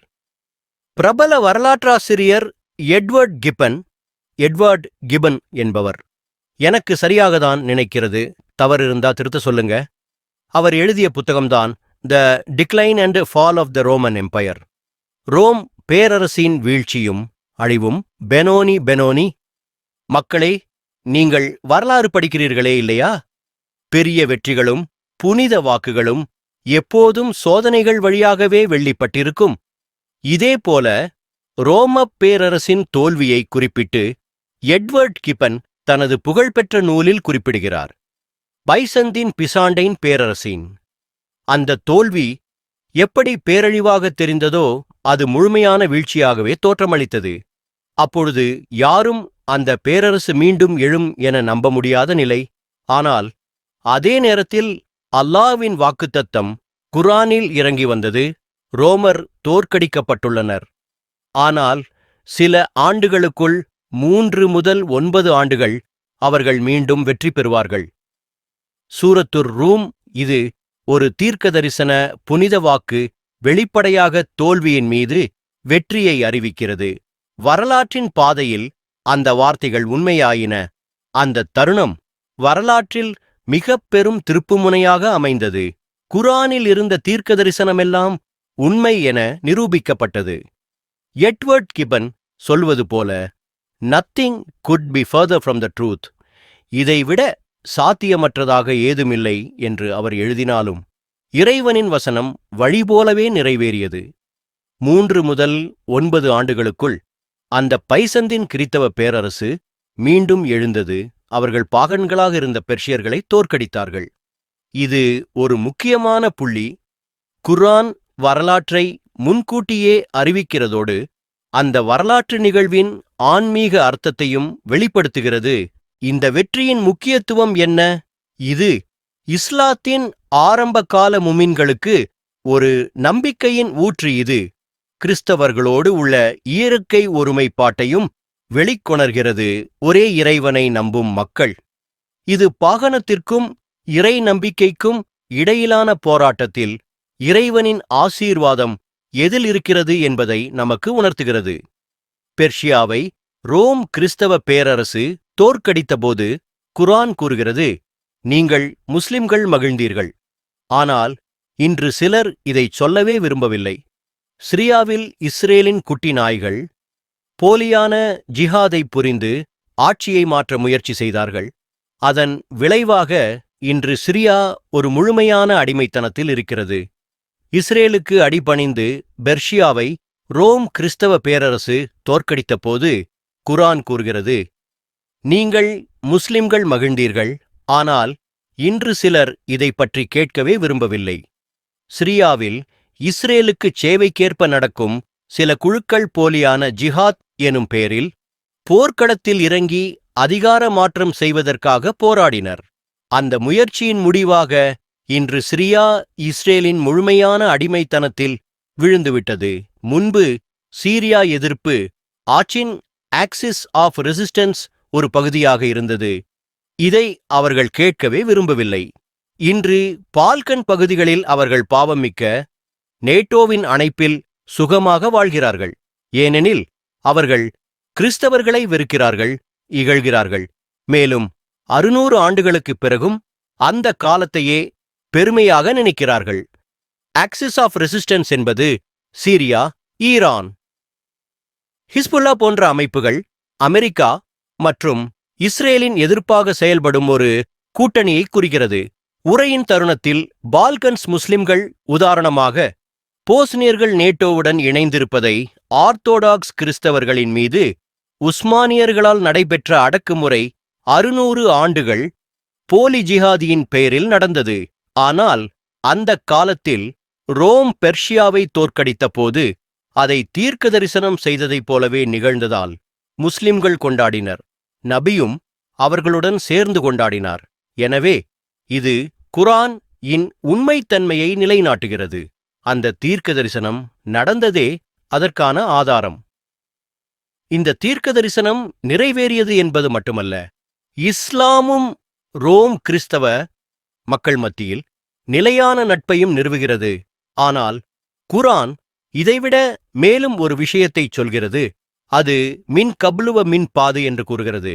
அதாவது முன்னும் பின்னும். இதன் அர்த்தம் என்ன? பெரும்பாலான குர்ஆன் விளக்குனர்கள் இதனை 2 வெற்றிகளை குறிக்கிறது என ஒப்புக்கொள்கின்றனர். ஒன்று ஏற்கனவே நிகழ்ந்த வெற்றி, மற்றொன்று பின்வரும் வெற்றி. முதல் வெற்றி குர்ஆன் இறங்கிய காலத்தில் நிகழ்ந்தது. இரண்டாவது வெற்றி பின்னர் நிகழும் என்று பெரும்பாலான குர்ஆன் விளக்குனர்கள் கூறுகிறார்கள். அவர்கள் பெரும்பாலும் என்ன முடிவுக்கு வந்தனர் என்றால், இது எனது எதிர்ப்பு. கூற்று முதல் வெற்றி என்பது கிறிஸ்தவர்களின் பாரசீகர்களுக்கு மேலான வெற்றி. ஆனால் இரண்டாவது வெற்றி நம்முடைய மெக்காவை பெற்றெடுத்த வெற்றி என கூறுகிறார்கள். இதை நாங்கள் எதிர்க்கிறோம். இதை நாங்கள் பல காரணங்களுக்காக எதிர்க்கிறோம். முதல் காரணம், இங்கே நம்மால் கவனிக்க வேண்டியது ரூம் என்ற சொற்றொடரின் சூழ்நிலை. நீங்கள் அந்த சூழ்நிலையிலிருந்து விலகக்கூடாது. குர்ஆன் நமக்குச் சொல்வது என்னவென்றால், ரூம் கிறிஸ்தவர் பேரரசு இருமுறை வெற்றி பெறும் முதல் வெற்றி ஏற்கனவே நடந்துவிட்டது. இரண்டாவது வெற்றி இன்னும் நிகழவில்லை. அது வரவேண்டும். இஸ்லாமிய வரலாற்றில் கடந்த 440 ஆண்டுகளில் இந்த பாதையை யாரும் படியெடுத்து நடக்கவில்லை. ஏன் என்றால், எல்லோரும் ஏற்க வேண்டியது போல ஏற்றுக்கொண்டார்கள். அவர்களுடையது இரண்டாவது வெற்றி, நம்முடையது மக்கா வெற்றியை குறிக்கின்றது. அவ்வளவுதான். அடுத்த தலைப்பு செல்லலாம். அதனால் இந்த குறிப்பிட்ட பிரிவில் அனைத்து கல்வி முயற்சிகளும் 1400 ஆண்டுகளுக்கு முன்னரே முடிவடைந்துவிட்டது. நாங்கள் இந்த பாரம்பரிய விளக்கத்துடன் ஒத்துப்போகவில்லை. நாங்கள் இதனை மறுக்கிறோம் மற்றும் நிகழவிருக்கும் சில நிகழ்வுகள்தான் எங்கள் விளக்கமே சரியென்று உறுதிப்படுத்தப் போகின்றன. அந்த இரண்டாவது வெற்றி நம்முடையது அல்ல, ரூமின் கிறிஸ்தவ பேரரசின் வெற்றியாகும். அப்படியானால் ஏன் அல்லாஹ் முன்பும் பின்னும் என்ற சொற்றொடரை பயன்படுத்துகிறார்? ஏனெனில் குர்ஆனில் எந்த ஒரு வார்த்தையும் முறைகேடாக பொருளில்லாமல் இருக்காது. ஒவ்வொரு சொல்லும் ஒரு விதமான ஞானத்தையும் ஆழமுமான உண்மையையும் கொண்டுள்ளது. இந்த குர்ஆன் ஒரு உயிருள்ள புத்தகம். நீங்கள் இதனுடன் சரியான உறவை ஏற்படுத்தினால் அது உங்கள் வாழ்க்கையில் பேசும். நான் இங்கு தென்னாப்பிரிக்காவில் இருக்கிறேன். உங்களிடம் ஒரு வேண்டுகோளுடன் சிந்தியுங்கள். சிந்தனை என்பது தவறான விஷயம் இல்லை. குர்ஆனின் வார்த்தைகள் நம் கால நிகழ்வுகளுக்கு நேரடியாக தொடர்புடையவை. குறிப்பாக ஜியோபாலிட்டிக்ஸ், உலக அரசியல் சூழ்நிலைகள் தொடர்பானவை. இந்த குர்ஆனை நீங்கள் அதற்கேற்ற முறையில் படித்தீர்கள் என்றால் என்ன நடக்கும் தெரியுமா? அதற்கு பதிலாக நபிகள் நாயகம் சொன்னது, இந்த நூலால் அல்லாஹ் சிலரை உயர்த்துவான். இதே நூலால் அல்லாஹ் மற்றவர்களை கீழ்த்தரத்துக்கு தள்ளுவான். நீங்கள் குர்ஆனுடன் சரியான உறவை கட்டியெடுத்தீர்கள். நீங்கள் அதற்காக உங்களை அர்ப்பணித்தீர்கள். அதன் பொருளை புரிந்து அதன் விளக்கத்தை தேடினீர்கள். அப்போது அல்லாஹ் உங்களுக்கு வழிகாட்டினால் அதன் விளைவுகள் வெளியில் தெளிவாக புலப்படும். உங்களை அல்லாஹ் உயர்த்துவார். உங்களின் அறிவும் நிலையும் கண்ணியமும் உயர்வடையும். மற்றவர்கள் குர்ஆனை துரோகம் செய்பவர்கள், அதன் அர்த்தங்களை சிதைக்கும் அல்லது தவறாக பயன்படுத்தும் அவர்கள் வீழ்ச்சி அடைவார்கள். என் அல்லாஹ் முன் மற்றும் பின் என்ற வார்த்தைகளை பயன்படுத்தினார். இது சாதாரணமாக கூறப்பட்டது அல்ல. இது மிக முக்கியமான குர்ஆனிய அறிகுறி. இது ரூம் பைசாண்டைன் கிறிஸ்தவர்கள் என்றே தொடர்கிறது. அதனால் இரண்டாவது வெற்றி என்பது முஸ்லிம்களின் வெற்றி அல்ல. அது ரூம், அதாவது கிறிஸ்தவர்களின் இரண்டாவது வருங்கால வெற்றியாகவே இருக்க வேண்டும் என அவர் வாதிக்கிறார். இந்த வசனத்தின் அடிப்படையில் அவர் சொல்வது, வருங்காலத்தில் ரஷ்யா ஆர்த்தடாக்ஸ் கிறிஸ்டியன் வேர்ல்ட் மீண்டும் ஒரு முக்கிய வெற்றியை அடையும். இது உலக அரசியல் வரலாற்றில் முக்கிய திருப்புமுனையாக அமையும். நீங்கள் சவுத் ஆப்பிரிக்க ராண்கள் அளவுக்கு தாராளமான சாதாரண அறிவை பயன்படுத்தினால் கூட நீங்கள் புரிந்து கொள்வீர்கள். அல்லாஹ் முன்பு என்று கூறும்போது அது ஏதோ ஒரு விஷயத்திற்கு முன் என்பதை சொல்கிறது. அதாவது முதல் வெற்றி அந்த ஒரு முக்கியமான நிகழ்வுக்கு முன்னர் நடக்கும். அதேபோல் அல்லாஹ் பிறகு என்று கூறும்போது அது அந்த ஒரே விஷயத்திற்கு பிறகு என்பதை சொல்கிறது. அதாவது இரண்டாவது வெற்றி அந்த நிகழ்வுக்கு பிறகு நடைபெறும். இந்த சூரா முழுவதும் ரோமர் குறித்துதான் பேசுகிறது, முஸ்லிம்கள் குறித்து அல்ல. எனவே இரண்டு வெற்றிகளும் ரோமருக்கே சார்ந்தவை என்பதை தான் குர்ஆன் சொல்லுகிறது. முதல் வெற்றி ரோமர் பெர்ஷியருக்கு எதிராக வென்றது ஏற்கனவே நிகழ்ந்தது. இரண்டாவது வெற்றி இன்னும் வரவில்லை. இது எப்போது வரும்? இது ஒரு முன்னறிவிப்பு. எதிர்காலத்தில் ரோமருக்கு மீண்டும் ஒரு பெரிய வெற்றி உண்டு. இது இஸ்லாத்துக்கும் கிறிஸ்துவ உலகுக்கும் இடையே உள்ள ஒரு முக்கியமான தொடர்பை சொல்கிறது. வெற்றி நடந்தது முன் என்றும் இரண்டாவது வெற்றி அதற்கு பிறகு என்றும் கூறப்படுகின்றது. இது வெறும் 2 சவுத் ஆப்பிரிக்க ரான்கள் மதிப்புள்ள பொதுவான அறிவுதான். அதாவது மிகச் சிறிய அளவிலான தாராளமான சிந்தனை. அந்த அளவுக்கு எதுவும் விலை கிடையாது, ஒரு டீ கூட வாங்க முடியாது. ஆனால் இதுதான் இங்கே பயன்படுத்தப்பட்ட தாராளமான சிந்தனை. இப்போது என்ன செய்ய வேண்டும்? இப்போது ஆராய்ச்சி வேலை துவங்க வேண்டும். நாம் செய்ய வேண்டியது அந்த முக்கியமான நிகழ்வை கண்டுபிடிக்க வேண்டும். அதாவது முதல் வெற்றி அதன் முன்னர், இரண்டாவது வெற்றி அதன் பிறகு என்று அல்லாஹ் குறிப்பிட்டிருக்கிறார்.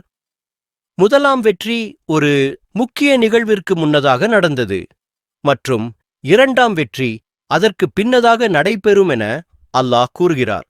இப்போது நம் கவனத்தை கான்ஸ்டான்டினோபிள் என்பதற்கு திருப்ப வேண்டும்.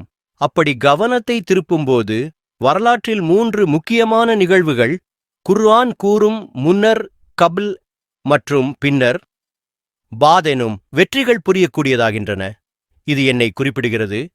கான்ஸ்டான்டினோபிளின் ஆரம்பகாலம் பைசண்டைன் கிறித்துவ பேரரசின் தலைநகராக இருந்தது. 1453 உஸ்மானியர்களால் கான்ஸ்டான்டினோபிள் வீழ்ந்தது. இது பைசண்டைன் கிறித்துவ பேரரசின் முடிவாக இருந்தது. எதிர்கால நிகழ்வு இது இன்னும் நடைபெறாத, ஆனால் குர்ஆனில் இரண்டாவது வெற்றி என்று குறிப்பாகத்தக்கது. அதாவது கிறித்துவ உலகம் மீண்டும் ஒரு வகையில் எழும் என்று ஒரு குறிப்பான மறுபிறப்பு அல்லது ஜியோபொலிட்டிக்கல் மாற்றம். முதலாவது வெற்றி அந்த முக்கிய நிகழ்விற்கு முன்னர் நடைபெற்றது. இரண்டாவது வெற்றி அந்த நிகழ்விற்கு பின்னர் நடைபெறும். இதை நான் ஜூலை மாதம் மாஸ்கோ போகும்போது அங்கு அழகாக போதிக்கப் போகிறேன். ஏனெனில் ஒரு வருடத்திற்கு முன் பிப்ரவரி மாதத்தில் நான் அல்லாஹ்வின் கிருபையால் ஒரு பெரிய இதயக் கோளாறிலிருந்து உயிரோடு மீண்ட பிறகு என் டாக்டர்கள் எனக்கு விமானத்தில் பயணிக்க அனுமதி வழங்கினார்கள். மாஸ்கோவில் நடைபெற்ற பன்முகத்தன்மை மல்டிபோலாரிட்டி குறித்த ஒரு மிகப்பெரிய மாநாட்டில் பங்கேற்க நான் சென்றிருந்தேன். அங்கே என்னை ஒரு இஸ்லாமிய பண்டிதராக ரஷ்யர்கள் அளித்த மிக உயர்ந்த மரியாதை என்னை மிகவும் ஆச்சரியப்பட வைத்தது. ஆனால் அந்த மாநாடு முடிந்தபின் எனக்கு இன்னும் பெரிய அதிர்ச்சி ஒன்று காத்திருந்தது. ரஷ்யாவின் வெளிவிவகார அமைச்சர் செர்கே லாவ்ரோவ் அவர்களை நான் நேரில் சந்திக்க நேர்ந்தது. லாவ்ரோவ் அந்த மாநாட்டை அணுகி உரையாற்றியபின் ஒரு சிறிய குழுவை, சுமார் 15 பேரை அவருடன் இரவு உணவிற்கு அழைத்தார். நான் அதில் இருந்ததை அறிந்து என்னை தோன்றியது, நான் இங்கே என்ன செய்கிறேன்? ஆனால் அவர்கள் சொன்னார்கள், இல்லை, நீங்கள் அழைக்கப்பட்டீர்கள். அந்த இரவு உணவின் போது லாவ்ரோவ் எங்களுடன் 2 மணி நேரம் இருந்தார். முழுக்க அரசியலும் பொருளாதாரமும் பற்றிய உரையாடலே நடந்தது. எனக்கு அது மிகவும் பிடித்திருந்தது. ஏனென்றால் நான் 2 பல்கலைக்கழகங்களில் சர்வதேச உறவுகள், இன்டர்நேஷனல் உறவுகள் பற்றிய படிப்பை முடித்திருக்கிறேன். ஆனால் அந்த சந்திப்பில் எல்லோரும் நிதானமாக நகைச்சுவையாக இருந்தார்கள். சிரித்துக்கொண்டும் பேசிக்கொண்டும் இருந்தனர். ஆனால் நான் பேசத் தொடங்கியதும் அங்கு முழுமையான அமைதி நிலவியது. ரஷ்யர்கள் மத விஷயத்தில் மிகவும் தீவிரமாக இருப்பவர்கள்.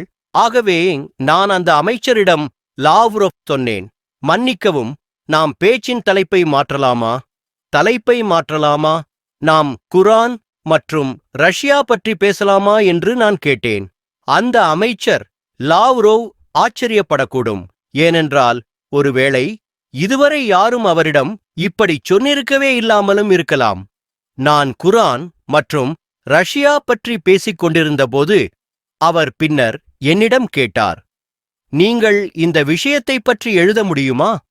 அதற்குப் பிறகு நான் அடுத்த 5 மாதங்களை த குரான் அண்ட் ரஷ்யா எனும் தலைப்பில் எழுதுவதற்காக செலவிட்டேன். சுமார் 1 மணி நேரத்திற்கு முன் அந்த புத்தகத்தை நான் முதன்முறையாக பார்த்தேன். அது சுமார் 1 வாரத்திற்கு முன்பு மலேசியாவில் வெளியிடப்பட்டது. ஆனால் நாயிம் அதை இங்கே அச்சடிக்க வைத்தார். மொத்தம் 3 நகல்கள் மட்டுமே. நீங்கள் அதை பார்க்கத்தான் முடியும், வாங்க முடியாது. த குரான் அண்ட் ரஷ்யாஸ் டெஸ்டினி என்று புத்தகத்தின் பெயர்.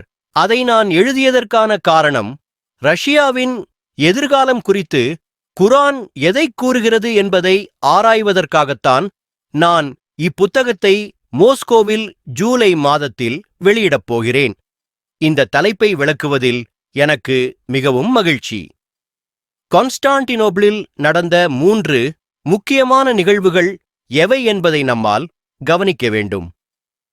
ஏனென்றால் ரஷ்ய வெளியுறவுத்துறை மந்திரியுடன் பேசும்போது நான் கான்ஸ்டான்டினோப்பிள் என்ற சொல்லை முதன்முறையாக பயன்படுத்தியதும் அவர் உடனே கவனமாகி பேசுவதை நிறுத்தினார். அவர் என்னை நிறுத்தினார். அவர் சொன்னார், நீ கான்ஸ்டான்டினோப்பிள் என்ற பெயரை பயன்படுத்துகிறாய் என்பதிலே எனக்கு மகிழ்ச்சி. ஆமாம். முதல் நிகழ்வு ரோம் 2ஆக உடைந்தது. ஒரு பகுதி ரோம் கான்ஸ்டான்டினோப்பிலிருந்து தொடர்ந்தது. அது இஸ்லாத்துடன் நெருக்கமாகவே இருந்தது. மற்றொரு பகுதி ரோம் கான்ஸ்டான்டினோப்பிளை விட்டு வெளியேறி ஐரோப்பாவுக்குச் சென்ற அந்த ரோம் பகுதி தமது மத பரம்பரையை இழந்துவிட்டது.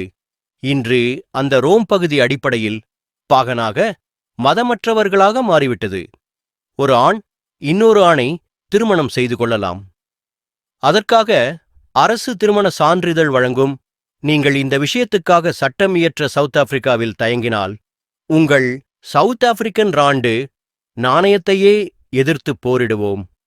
ஆம், நாம் உங்கள் ராண்டிற்கு எதிராக ஜிஹாத் நடத்தப் போகிறோம். உங்கள் பணம் இன்று ஒரு அமெரிக்க டாலருக்கு சுமார் 18 ராண்டுகள் தர வேண்டும். இப்போது 18:1 என்ற விகிதத்தில் இருக்கிறது. இன்னும் 1 வருடத்தில் அது 31 ஆகலாம்.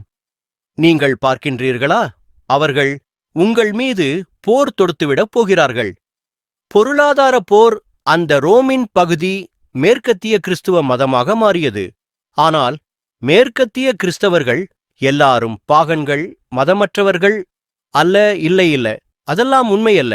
ஆனால் ஒரு கூட்டுக்குழுவாக மேற்கத்திய கிறிஸ்தவம் பாகனத்தன்மை, மத நம்பிக்கையற்ற வாழ்க்கை முறை கொண்டு மாறியிருக்கிறது.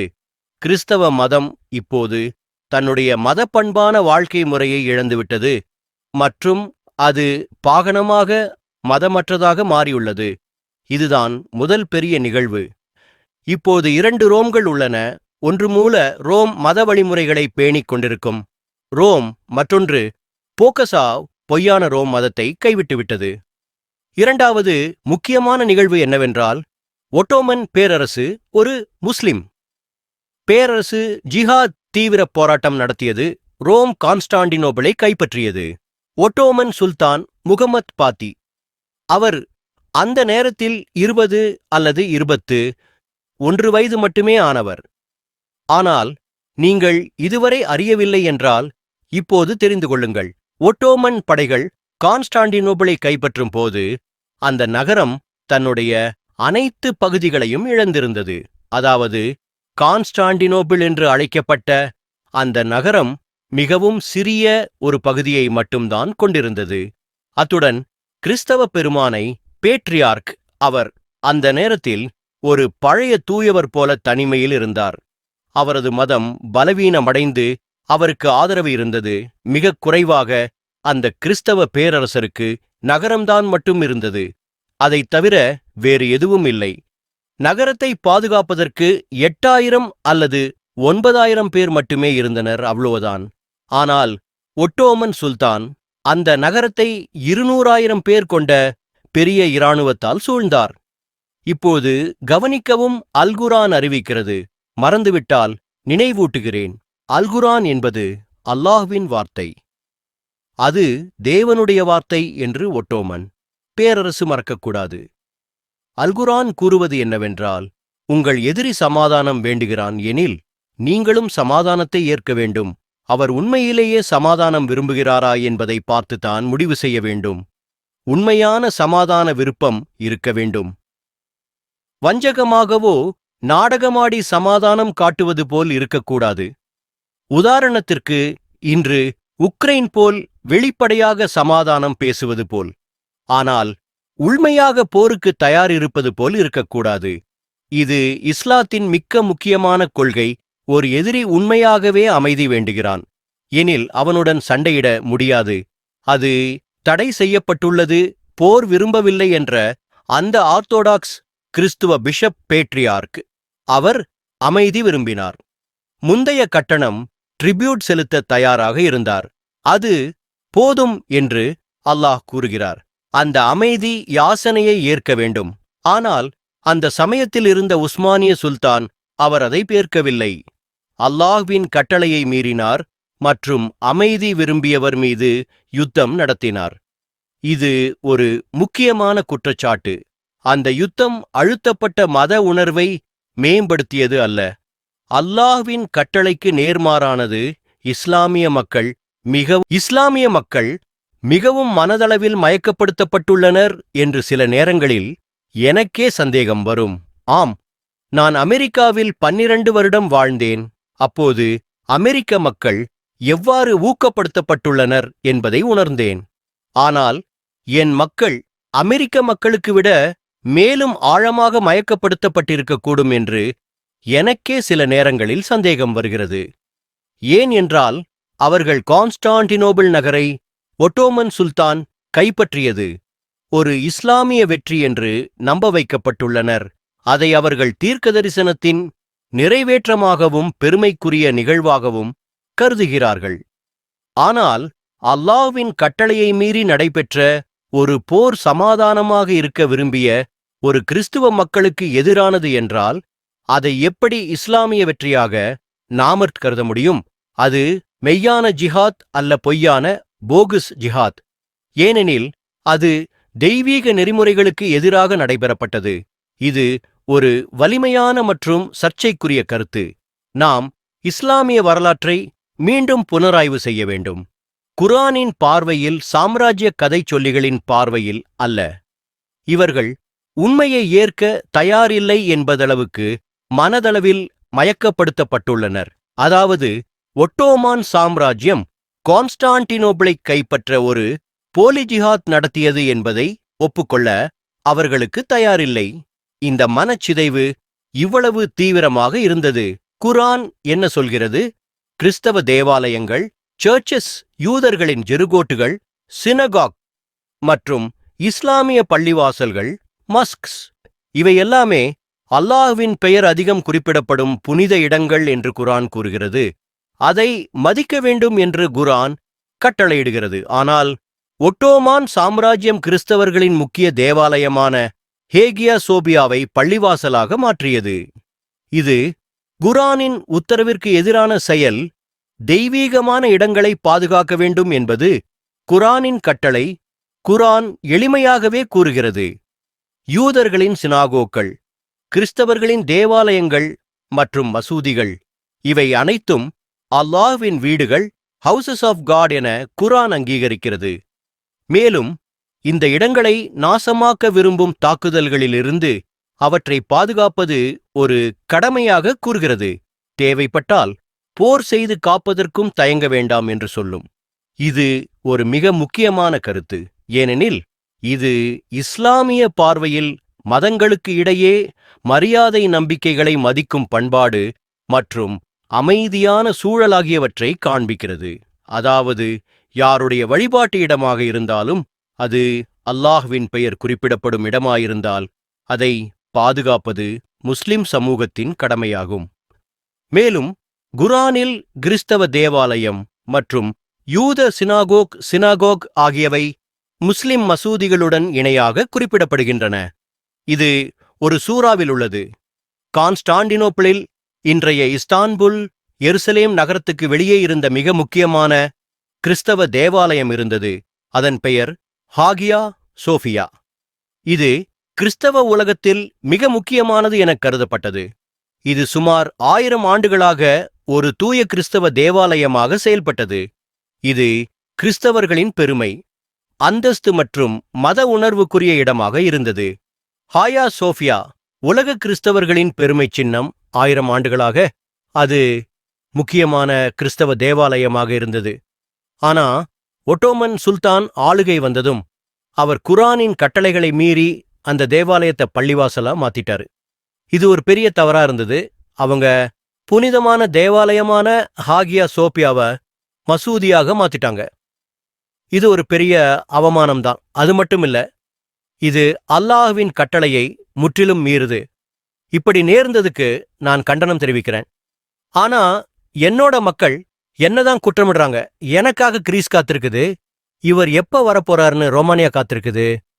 ரஷ்யாவும் காத்திருக்குது. ஏன்னா அவங்க உண்மையை புரிஞ்சுக்கிட்டாங்க. இவங்கள் உண்மையை ஏற்றுக்கிற நாட்டு மக்கள். 1453 ஒட்டோமான் சுல்தான்கள் கான்ஸ்டான்டினோப்பிள், இப்போது இஸ்தான்புல் நகரை கைப்பற்றினர். அப்போது கிறிஸ்தவ உலகத்தின் பெருமை இருந்த ஆயா சோஃபியா தேவாலயத்தை மசூதியாக மாற்றினார்கள். இது ஒரு பெரிய தவறு என நீங்கள் கண்டிக்கிறீர்கள். குரானில் ரூம் கிறிஸ்தவ பைசண்டின் பேரரசு 2 முறை வெற்றி பெறும் என்று கூறப்பட்டுள்ளது. முதல் வெற்றி பெர்ஷியர்களை எதிர்த்த வெற்றி ஏற்கனவே நடந்தது. 2வது வெற்றி இன்னும் நடக்கவில்லை. அதனால் ரூம் அழியாது. இது அஷ்கியாரிக் இறுதிக் கால நிகழ்வுகளுடன் தொடர்புடையதாகவும் குரானின் தீர்வாகவும் நீங்கள் கூறுகிறீர்கள். இது ஒரு மிக முக்கியமான கண்ணோட்டம். கிரேக்கம், ரோமானியா, ரஷ்யா ஆகிய நாடுகள் இது போன்ற பார்வைக்கு திறந்த உள்ளன என்று நீங்கள் குறிப்பிட்டுள்ளீர்கள். இந்த விளக்கத்தை, இந்த ஆராய்ச்சியை கடந்த 200 ஆண்டுகளாக யாரும் செய்யல. நான் குரானை சரியாக விளக்கினேனா அது உண்மையாக மாறும். நிலைத்திருக்கும். நான் தவறாக இருந்தேனா நாளைக்கு யாரும் என்னை நினைவில் வைக்க மாட்டாங்க. கவலைப்பட தேவையில்ல. என் மீது விமர்சனம் செய்யறவங்க நிம்மதியா இருக்கலாம். நான் மறந்து போவேன் நாளை என்றால் எது நடந்தாலும் நடக்கட்டும். ரோம் மறைந்து போக முடியாது. ரோம் என்பது குரானில் 2 வெற்றிகளை அடையும் ஒரு சக்தி என கூறப்பட்டிருக்கும். அது மறையக்கூடாது. அது எங்கேயாவது இருக்க வேண்டும். இப்போது ரோம் எங்கே இருக்கிறது? நான் ஒரு புத்தகம் எழுதியிருக்கிறேன். அந்த புத்தகத்தில் குரானில் உள்ள அனைத்து சுறாக்களும் வசனங்களும் வைத்து ஆராய்ச்சி செய்து ஒரு முக்கியமான விஷயத்தை வலியுறுத்தியிருக்கிறேன். ரோம் இப்போது ஆர்த்தோடாக்ஸ் கிறிஸ்தவர்களின் உலகத்தில் இருக்க வேண்டியதுதான். அங்கேயே அது தொடர வேண்டும். அந்த புத்தகம் எழுதிய பிறகு நான் அதை என் நண்பரான மோஸ்கோவில் இருக்கும் புரொஃபசர் அலெக்சாண்டர் டூகினிடம் அனுப்பினேன். அவர் ரஷ்யாவின் மிக முக்கியமான அரசியல் தத்துவ ஞானி என்று பெயர் பெற்றவர். நான் அவரிடம் சொன்னேன், புரொஃபசர் டூகின், இந்த புத்தகத்துக்கு முன்னுரை நீங்கள் எழுதணும். இது உங்களால் தான் முடியும். புரொஃபசர் டூகின் அதை ஏற்று அந்த முன்னுரையை எழுதியார். அவரது முன்னுரையில் அவர் எழுதியதையே நீங்கள் படிக்க வேண்டும். அதிலுள்ள வார்த்தைகள் மிகவும் முக்கியமானவை. முன்னாடியும் பின்னாடியும் நடந்த 3வது முக்கியமான நிகழ்வு என்ன? இதற்கு பதில் குரானில் சொல்லப்பட்டிருக்கும். முன்னும் பின்னும் என்ற வார்த்தைகள் 2 வெற்றிகளை குறிப்பது மட்டுமில்ல, அவை முன் நடந்த ஒரு சம்பவத்தையும் அதுக்கு பின் நடக்கப் போகும் ஒரு சம்பவத்தையும் ஒட்டிக்காட்டுகின்றன. 3வது முக்கியமான நிகழ்வு. அந்த முன்னும் பின்னும் இடையே நடந்த 3வது பெரிய சம்பவம் கம்யூனிஸ்ட் புரட்சி, கம்யூனிஸ்ட் ரெவல்யூஷன், மற்றும் அத்துடன் ஒடிந்தது ரஷ்யா மற்றும் மதத்தோடு உள்ள உறவு. 1019 ஆம் ஆண்டில் நடந்த பால்ஷெவிக் புரட்சி, பால்ஷெவிக் ரெவல்யூஷன் தான் ரஷ்யாவின் முழுமத அடையாளத்தையே அழித்தது. அதிலிருந்து ஓர்த்தடாக்ஸ் கிறிஸ்தவர்கள் அடக்கப்பட்டனர். தேவாலயங்கள் மூடப்பட்டன. மதம் புறக்கணிக்கப்பட்டது.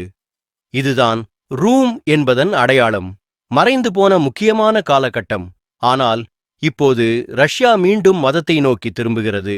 அதனால்தான் ரோம் மறையாது. அது புதுப்பிக்கப்படும். இந்த மூன்றாவது சம்பவம், அதாவது மத நம்பிக்கைகளின் அழிவும் மறுபடியும் அதன் எழுச்சியும்தான் குர்ஆன் குறித்து ஆராயப்படுகின்றது. மிக முக்கியமான விஷயம் இங்கே சொல்லப்படுகிறது. குர்ஆன் வெளிவந்தபோது உலகில் இரு மாபெரும் சக்திகள் இருந்தன. அல்லாஹ் அதில் ஒன்றுக்கு உதவினார். இன்னொன்றை தோற்கடிக்க அந்த நேரத்தில் பாரசீகர்கள் மதமில்லாத சக்தி, ரோம் கிறிஸ்துவம் கொண்ட சக்தி. அல்லாஹ் யாருக்கு உதவினார்? ரோமுக்கு. ஏனென்றால் அவர்கள் ஒரு அழகான மத அடிப்படை கொண்டிருந்தார்கள். இப்போது வரலாறு மீண்டும் திரும்புகிறது. இப்போது கூட உலகில் இரு மிகப்பெரிய சக்திகள். மேற்கு உலகம் பெரும்பாலும் மதம் இழந்தது. ரஷ்யா மற்றும் அதன் கூட்டணி மதத்தை மீண்டும் ஏற்கும் ஓர்த்தடாக்ஸ் கிறிஸ்தவர்களின் தளமாக மாறுகிறது. அதாவது வரலாறு மீண்டும் புது வடிவத்தில் திரும்புகிறது. இதுதான் செகண்ட் விக்டரி நடைபெற உள்ள சூழல். குர்ஆன் சொல்கிறது, history will repeat itself. Two powers again and Allah will again assist the one that holds divine truth. 1917ஆம் ஆண்டில் நடந்தது. மிகவும் முக்கியமான ஒரு திருப்புமுனை. நீங்க சொல்றது போல இந்த ஆண்டுதான் ஜயனிஸ்ட் இயக்கம் வெற்றி பெற்றது. என்ன வெற்றி? Balfour declaration. பிரிட்டிஷ் அரசாங்கம் பாலஸ்தீனத்தில் யூத மக்கள் ஒரு தேசிய இல்லம் அமைக்கலாம் என்று அதிகாரப்பூர்வமாக ஒப்புக்கொண்டது. இப்போ இரண்டு சக்திகள் மாடர்ன் வெஸ்டர்ன் சிவிலைசேஷன் மதத்தை இழந்தது. ஒவ்வொரு விஷயத்திலும் மனிதனையே மையமாக்கும் ஹியூமனிசம், செகுலரிசம், விஞ்ஞானம், பொருளாதாரம், உணர்வியல், இவையெல்லாம் ஆன்மீகத்துக்கு மேலாக உள்ளது. இன்றைய நிலை பேகன், கடவுள் இல்லை, எல்லாம் மனிதன்தான் தீர்வு. ஆர்த்தடாக்ஸ் கிறிஸ்டியானிட்டி ரஷ்யா சென்டர்டு மத அடிப்படையில் சிந்திக்கிறது. மத பாரம்பரியத்தையும் குடும்பத்தையும் மதிக்கிறது. இந்து முஸ்லிம் கிறிஸ்துவம் என அனைத்து தேவமான சக்திகளுடனும் ஒரு தழுவல் முயற்சி. குர்ஆனில் சொல்வது ரோம் வில் பி விக்டோரியஸ். முன்னரும் பின்னரும் இதன் இரண்டாவது வெற்றி ஓர்த்தடாக்ஸ் கிறிஸ்துவ உலகத்தின் மீளெழுச்சியாக இருக்கலாம். அதாவது இன்று மாஸ்கோதான் அந்த ரூம் போல்செவிக் புரட்சி. என்ன நடந்தது? நிக்கோலஸ் 2000 ஆண்டு ரஷ்யாவின் கடைசி சாராவார். அவர் 1917இல் இடம்பெற்ற ரஷ்ய புரட்சியில் பதவியை இழந்தார். 1918 ஜூலை மாதம் அவர், அவரது மனைவி அலெக்சாண்ட்ரா மற்றும் 5 பிள்ளைகள் உட்பட அனைவரும் சுட்டுக் கொல்லப்பட்டனர். இந்தச் சம்பவம் கிறிஸ்தவ பேரரசு ஆட்சியின் முடிவை குறிக்கிறது. அதிகாரத்திற்கு சோவியத் யுகம், போல்செவிக் இயக்கம், லெனின் மற்றும் பின்னர் ஸ்டாலின் தலைமையில் மார்க்சிஸ்ட் லெனினிஸ்ட் கொள்கையை ஏற்றது. இது ஒரு மதமற்ற ஏத்தியஸ்ட் கொள்கை. மதம் அடக்கப்பட்டது. தேவாலயங்கள் அடைக்கப்பட்டன அல்லது அழிக்கப்பட்டன. புடாரிகள், அருட்பணி செய்பவர்கள் சிறை வைத்து கொல்லப்பட்டார்கள். மத நம்பிக்கையை களைய வைத்து அரசு யுக்தியை கொண்டு வந்தனர். 70 ஆண்டுகள் சோவியத் யூனியன் ஆன்மீக வாழ்க்கையை அழிக்க முயன்றது. பின்னர் என்ன நடந்தது? 1991இல் சோவியத் யூனியன் வீழ்ந்தபின் ரஷ்யா மறுபடியும் கிழக்கு திருச்சபையின் மதத்திற்குள் திரும்பத் தொடங்கியது. தேவாலயங்கள் மறுபடியும் கட்டப்பட்டன. கிழக்கு ஆர்த்தடாக்ஸ் திருச்சபை விரிவடைந்தது. மதம், குறிப்பாக ஆர்த்தடாக்ஸ் கிறிஸ்தவம், ரஷ்யாவின் தேசிய அடையாளமாக மாறியது. சோவியத் யூனியனின் மதவிரோதம். சோவியத் யூனியன் கிறிஸ்தவ மதத்துக்கு முற்றிலும் எதிரான நிலைப்பாட்டை எடுத்தது. தேவாலயங்களை இடித்தது, மத வாழ்க்கையை அழித்தது. ஆசாரியர்களை புடாரிகள் கொன்றது, மத சுதந்திரத்தை ஒழித்தது. ஆனால் இது கதையின் முழு பகுதி அல்ல. இன்னும் நிறைய இரகசியங்கள் உள்ளன. ஆனால் அதெல்லாம் இப்போது சொல்ல மாட்டேன். 1980களில் என்ன நடந்தது? Soviet union தகர்ந்தது. ரஷ்யா மெதுவாக தன் மத அடையாளத்தை மீண்டும் தேடியது. தேவாலயங்கள் மீண்டும் கட்டப்பட்டது. கிழக்கு திருச்சபை ஆர்த்தடாக்ஸ் சர்ச் மீண்டும் உயிர் பெற்றது. மக்கள் ஆன்மீக வாழ்வுக்கு திரும்ப ஆரம்பித்தனர். இதுதான் முக்கியம். மதத்திற்கு எதிரானதாக இருந்த ஒரு சக்தி பின்னர் அந்த மதத்திற்கே திரும்பியது. இதுவே இரண்டாவது வெற்றியின் அடையாளமாக இருக்கலாம் என்று கருத்து சொல்லப்படுகின்றது. ரஷ்யா தன் கிறிஸ்தவ இதயத்திற்கு விரைவாக திரும்பியது. இதை நீங்கள் தென் ஆப்பிரிக்காவில் கவனித்திருக்க வாய்ப்பு இருக்கு. ஏனென்றால் தென் ஆப்பிரிக்கா ஒரு சாதாரண நாடல்ல, இது ஒரு விசேஷமான நாடு. இது உண்மையாகவே முக்கியமான விஷயம். ரஷ்யா திரும்பியது. கிறிஸ்தவ வாழ்க்கைக்கு அப்புறம் என்ன நடந்தது? அல்லாஹ் ரஷ்யாவுக்கு உதவினார். இது வெறும் உரையல்ல, இதற்கு ஆதாரமும் இருக்கு. வரலாற்றிலும் அரசியல் மாற்றங்களிலும் சமூக உணர்விலும் இது ஒரு பெரிய திருப்புமுனை. குர்ஆனில் உள்ள சூரா 1 ஏமனும் சபாவின் ராணியும் அதன் சிங்காசனமும் தொடர்புடையதாகும். அதேபோல இன்று ரஷ்யா மிக வேகமாக உலகின் தலைசிறந்த இராணுவ சக்தியாக மாறியது. நீங்கள் நம்ப மாட்டீர்களானால் நான் அதற்கான ஆதாரங்களை தருவேன். அமெரிக்கா கடந்த 200 ஆண்டுகளாக ஒரு நெடுங்கால அரசியல் ரீதியான போர் யுக்தியையே பயன்படுத்தி வருகிறது. அதை கன்போட் டிப்ளமசி என்று அழைக்கிறோம். இது என்னவென்றால், அரசியல், பொருளாதார அல்லது இராணுவ அழுத்தம் மூலம் மற்ற நாடுகளை கட்டுப்படுத்தும் ஒரு முறையாகும். ஆனால் இன்று அந்த அமெரிக்க சக்திக்கு ஒரு சவால் தோன்றியுள்ளது. அதுதான் ரஷ்யா. அமெரிக்கா தென் அமெரிக்கா மற்றும் மத்திய அமெரிக்காவில் ஒரு நுட்பமான ஆனால் ஆணவமான டிப்ளோமசி அரசியல் யுக்தி நடைமுறையை பின்பற்றி வந்துள்ளது. அமெரிக்க அரசு எந்த ஆட்சி மாற வேண்டும் என விரும்புகிறதோ அந்த ஆட்சி ஒருபோதும் நீடிக்க முடியவில்லை. அவர்கள் அதை வெறும் விருப்பப்படி மாற்றிவிடுகிறார்கள். வில்லிநிலி என்கிறோம். அதற்காக சில சமயம் விமானக் குண்டுகள் போடுகிறார்கள். சில சமயம் மரீன்ஸ், அமெரிக்க இராணுவ வீரர்கள் அனுப்புகிறார்கள். ஆட்சி மாறிவிடுகிறது. புது அரசாங்கம் அமெரிக்க விருப்பப்படி அமைக்கப்படுகிறது. ஆனால் கடந்த 20 வருடங்களாக இது ரஷ்யாவுடன் செய்ய முடியவில்லை. இப்போது கேள்வி, இது ஏன் அமெரிக்கா ரஷ்யாவுடன் இதுபோன்று ஒரு மாற்றத்தை செய்ய முடியவில்லை? இதற்கு பின் உள்ள பதில் குர்ஆனில் அடங்கிய புராணம் மற்றும் இன்றைய உலக அரசியல் நிலவரம் இரண்டையும் ஒரே நேரத்தில் புரிந்தால் மட்டும் விளங்கும். தெற்கு அமெரிக்காவிலும் மத்திய அமெரிக்காவிலும் கடந்த 200 ஆண்டுகளாக அமெரிக்கா என்ன பண்ணது தெரியுமா? எந்த அரசாங்கத்தை மாற்ற வேண்டுமோ அதை மாறச் செஞ்சிட்டாங்க. கடற்படை கப்பல்கள் அனுப்பி குண்டு வீசி மெரீன்களை வைத்து நேரடியாக அரசாங்கங்களை கீழே தள்ளிட்டாங்க. இதைத்தான் கன்போட் டிப்ளோமசின்னு சொல்லுவாங்க. ஆனா கடந்த 20 ஆண்டுகளாக என்ன நடந்துச்சு தெரியுமா? அமெரிக்கா வெனிசுவேலா அரசாங்கத்தை மாற்ற முடியாம இருக்காங்க. நீங்க சொன்னது உண்மைதான். ஃபியூகோ சாவேஸ் உங்கள் அண்டை நாடு மக்கள் ட்ரினிடாட் தான். உங்க பிறந்த ஊரு வெனிசுவேலா. அங்கே இருந்து 9 மைல். தானே வெனிசுவேலா பற்றி கொஞ்சம் பார்ப்போம். உலகத்தின் மிகப்பெரிய எண்ணெய் களஞ்சியம் வெனிசுவேலாவுக்கு இருக்கிறது. அத்தனை வளத்துக்கு மத்தியில அமெரிக்கா அவர்களை பல ஆண்டுகளாக தடுக்கும் முயற்சி எடுத்தாலும் அவர்கள் இன்னும் தாங்கி நிற்கிறாங்க. வெனிசுவேலா ஒரு செல்வச் சிற்பம் மாதிரி, மேற்கு பராதீசம்னு சொல்லுவாங்க. அங்க என்ன இருக்குன்னா, எண்ணெய், இயற்கை எரிவாயு, தங்கம், இவை எல்லாமே வெனிசுவேலாவுக்கு இருக்குது. தென்னாப்பிரிக்காவும் ஜிம்பாப்வேயும் மாதிரி இயற்கை வளத்தாலே நிரம்பிய நாடு. ஆனா எனக்கு கேட்டா இதுதான் பேரபராதசம். இவ்வளவு வளம் இருக்கிற நாடு, மக்களோ இரக்கம் கிடையாத ஏழ்மையில வாழ்றாங்க. ஏன் அந்த நாட்டோட செல்வங்களை ஒரு இரத்தம் குடிக்கிற சிறிய உயர் வர்க்கம் மட்டும் தன்னிட்ட சேர்த்துக்கிட்டாங்க? மீதமுள்ள எல்லா பணமும் அமெரிக்காவுக்கு போயிடுச்சு. அதாவது மக்களுக்கு உடைய நாடாகவே இல்லை. அந்த நாட்டின் இயற்கை வளங்கள் எல்லாம் ஒரு சிறிய ஈரிமை வட்டத்தில் சிக்கி கிடக்குது.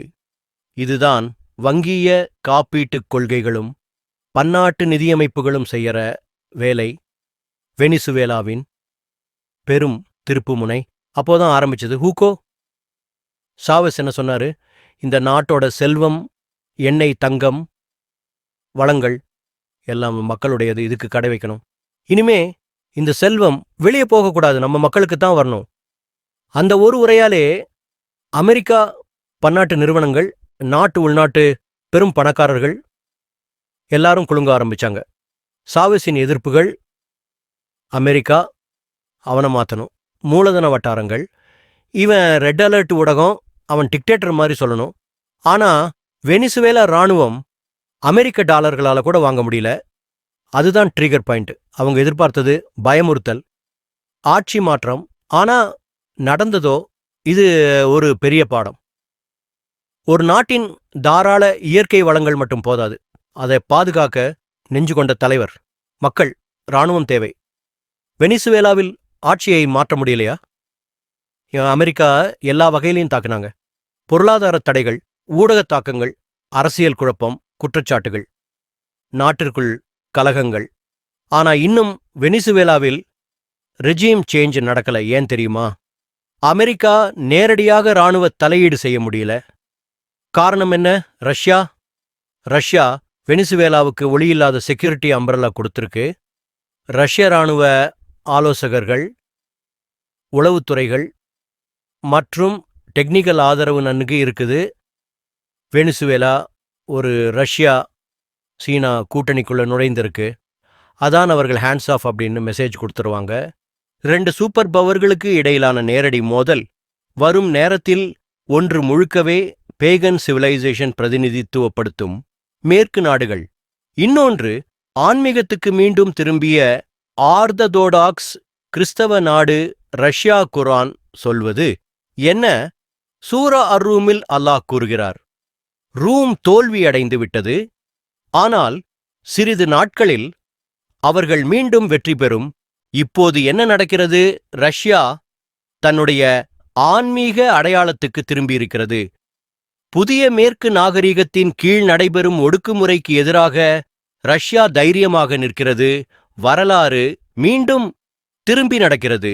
குர்ஆன் முன்கூட்டியே சொல்லியது போல, அந்த காலத்தில் அல்லாஹ் ரோமை கிறிஸ்தவ உலகத்தை தோல்விக்குப் பிறகு வெற்றி பெறச் செய்தது போல, இப்போது ரஷ்யாவும் அதேபோல் வெற்றி பெறும். என்னுடைய கணிப்புப்படி அவர்கள் உக்ரைனில் தோல்வியடைவது உறுதி. இது தவிர்க்க முடியாதது. Writing is on the wall. அதாவது விளக்கம் கட்டில் எழுதிய மாதிரி இருக்குது. ட்ரம்ப் என்ன வேண்டுமானாலும் செய்யலாம், இதை காப்பாற்ற முடியாது. உக்ரைனில் அவர்கள் சந்திக்கப் போகும் தோல்வி அவர்கள் அரசியல் பொருளாதார கௌரவத்துக்கு மிகப்பெரிய அவமானமாக இருக்கப் போகுது. உக்ரைனில் தோல்வியடைவதால் அவர்களுக்கு ஏற்படும் விளைவுகள் மிகவும் பேரழிவானவ, கேட்டாஸ்ட்ராஃபிக். நான் தீர்க்கதரிசி இல்ல, ஒரு பகுப்பாய்வாளர்தான். ஆனால் இது நடந்தே ஆகும் என்பதல்ல, நடக்க வாய்ப்பு இருக்கு. உக்ரைனில் தோல்வி வந்தால் அதை தாங்க முடியாம அவங்க வண்டி ஒரு அணு போற தூண்டும் வாய்ப்பு இருக்கு. இதோட முக்கியமான விஷயம், வரலாறு தன்னைதானே திரும்பி திரும்பி நடக்குது. இந்த 2 சக்திகளுக்கு இடையிலான மோதலிலும் அதுவே நடக்கிறது. சூப்பர் பவர், அதிக சக்தி கொண்ட நாடுகள் களுக்கிடையிலான இந்த மோதலில் குர்ஆன் நமக்கு சொல்றது என்னன்னா, இன்ஜீலை வெளிப்படுத்தப்பட்ட ஞானம் உடைய மக்களுக்கு ஆதரவு கொடுக்கப் போகிறவன் அல்லாஹ். அவர்களை எதிர்க்கிற மக்கள் யாரு? அவர்கள் மூலமா பகைமை கொண்டவர்கள். ஒரு வகையிலே பேகன்கள், ஈர்க்கலற்ற பாவனையிலே கடவுளை மறுக்கும் மக்கள். அதனால்தான் நான் இந்த முடிவுக்கு வந்தேன். குர்ஆனில் முன்கூட்டியே சொல்லப்பட்ட ரூமின் 2வது வெற்றி என்பது நம்மை சுற்றி நடக்கவிருக்கும் அந்த பெரிய போர்தான் கிரேட் வார். அது வாசலிலேயே இருக்கு. நான் குர்ஆனையும் உலக அரசியலையும் ஜியோபாலிட்டிக்ஸ் இணைத்து ஒரு எடுத்துக்காட்டு வழங்கியுள்ளேன்.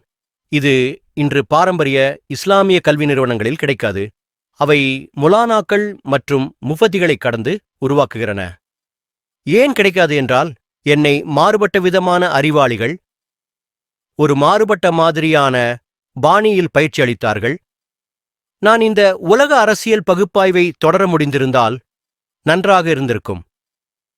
ஆனால் நீங்கள் இந்த புத்தகத்தை படிக்கும்போது முழு பதிவையும் ஸ்டோரி தெரிந்து கொள்வீர்கள். உங்கள் ஆர்வத்தை அதிகரிக்க நான் இன்னும் ஒரு பகுதிக்குச் செல்கிறேன்.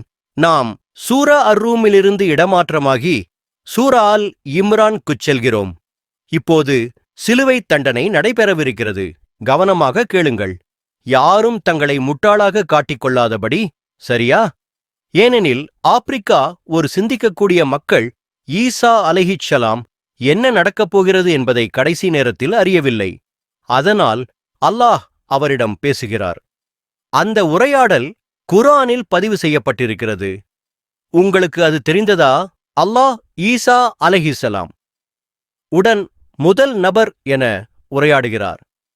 அவரிடம் அல்லாஹ் கூறுகிறார், ஓ ஈசா, நான் உன்னை எடுத்துக்கொள்கிறேன், இதை விளக்கி கூற வேண்டும். ஏனெனில் சிலர் சொல்கிறார்கள், இம்ரான் ஹுசைன் சொல்கிறார், ஈசா சிலுவையில் அறையப்பட்டார். நான் சொன்னேனா, அதையா எனக்கே புதிய செய்தி போல இருக்கு. அவர்கள் சொல்கிறார்கள், இம்ரான் ஹுசைன் சொல்கிறார் குரானில் தவறு இருக்கிறது.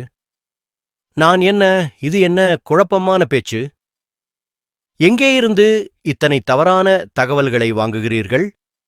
நான் விரும்புகிறேன், ஒரு நாள் இந்த பொய்களை பரப்புகிறவர்கள் என் முன்னால் நேரடியாக வந்து நின்று இதில் என்ன உண்மை இருக்கிறது என்பதை நேர்முகமாக விவாதிக்கிறார்கள்.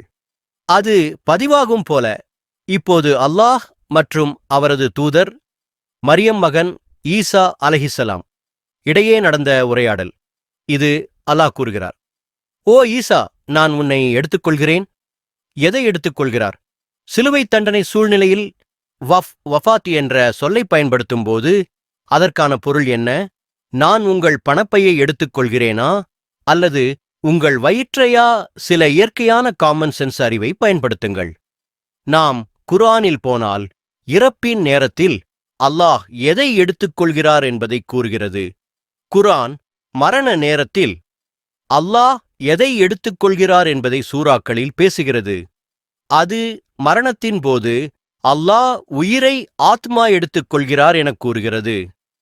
இப்பொழுது 2 தென் ஆப்பிரிக்க ரேண்ட் பற்றி திரும்பி பார்ப்போம்.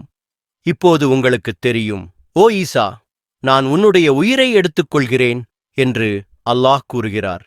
இப்போது கேள்வி, அல்லாஹ் அவரது ஈசா நபியின் உயிரை எடுத்துக்கொள்கிறார் என்றால் அவர் இறக்கப் போவதாக அர்த்தமா?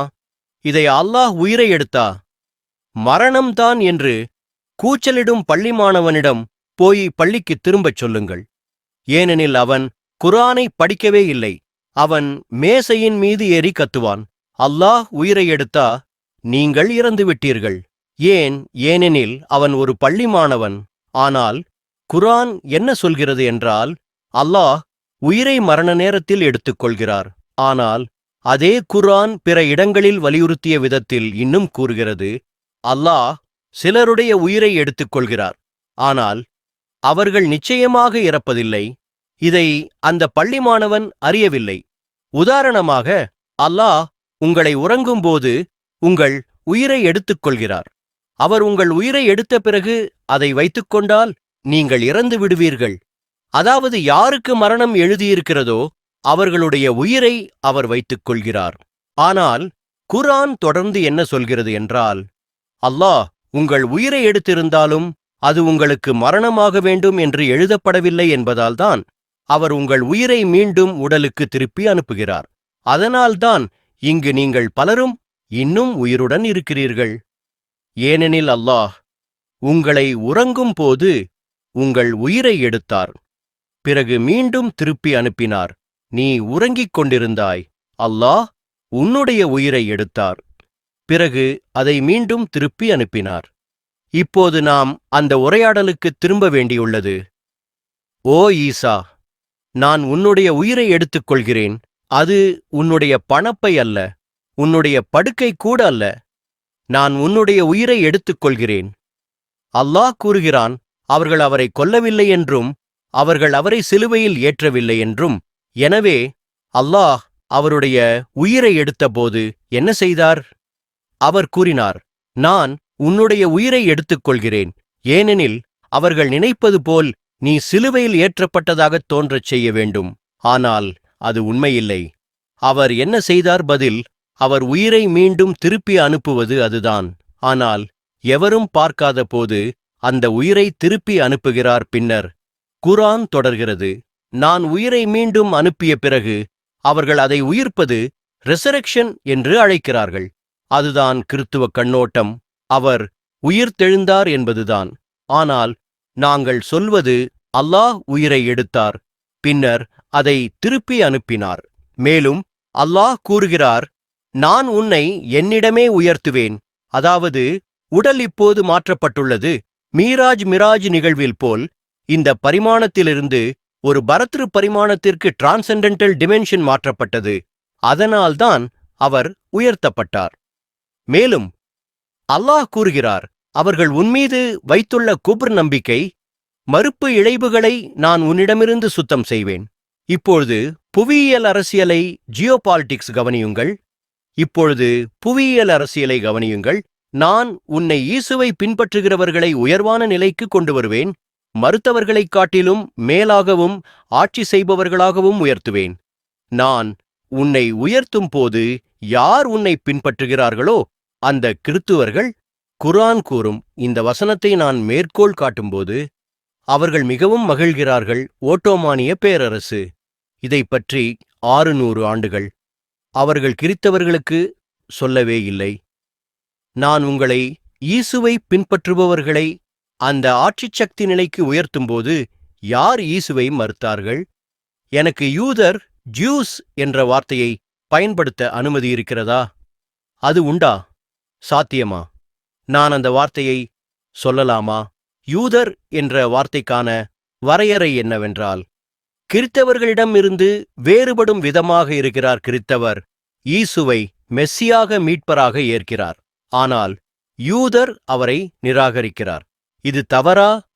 இயேசுவை சிலுவையில் அறையப்படும்போது யூதர் மகிழ்ந்தார், ஏனெனில் அது அவர் மெஸ்ஸியாக இருக்க முடியாது என்பதை உறுதிப்படுத்தியது. இன்னும் யூதர் மெஸ்ஸியாவை வரக்காத்திருக்கிறார், ஆனால் மெஸ்ஸியா ஏற்கனவே வந்துவிட்டார். ஆனால் இப்போது அவர் ஒரு நிழலாக இருக்கிறார். அவர்களிடம் ஒரு மேய்ச்சல் போல நடிக்கிறார், ஆனால் அவர்களுக்கு தெரியவில்லை இது அவர்களுக்கு கடைசி பயணம். அதற்கப்புறம் வேறு ஒன்றும் இருக்காது. ஆகவே நான் உங்களை இயேசுவை பின்பற்றுபவர்களாகிய உங்களை மேலான நிலைக்கு உயர்த்துகிறேன். இயேசு, இது உலக அரசியலின் உச்சக்கட்டம். இயேசுவை பின்பற்றும் நீங்கள் இன்று அது மாஸ்கோவாக இருக்கிறது.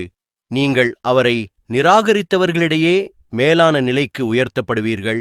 அவர்கள் வெறும் இஸ்ரவேலே அல்ல, அவர்கள் சயோனிஸ்ட் யூத கிறித்தவ கூட்டணி, அதாவது நேட்டோ ஆகியவைகளும் அடங்கும். அல்லாஹ் சொல்கிறார், நான் இந்த பக்கம் இயேசுவை பின்பற்றுவோரை நேட்டோவுக்கு மேல் உயர்த்தப் போகிறேன். வாஷிங்டனில் இந்த சொற்பொழிவை கேட்ட பிறகு அவர்கள் இரவு உணவை சாப்பிட முடியாது போலிருக்கலாம்.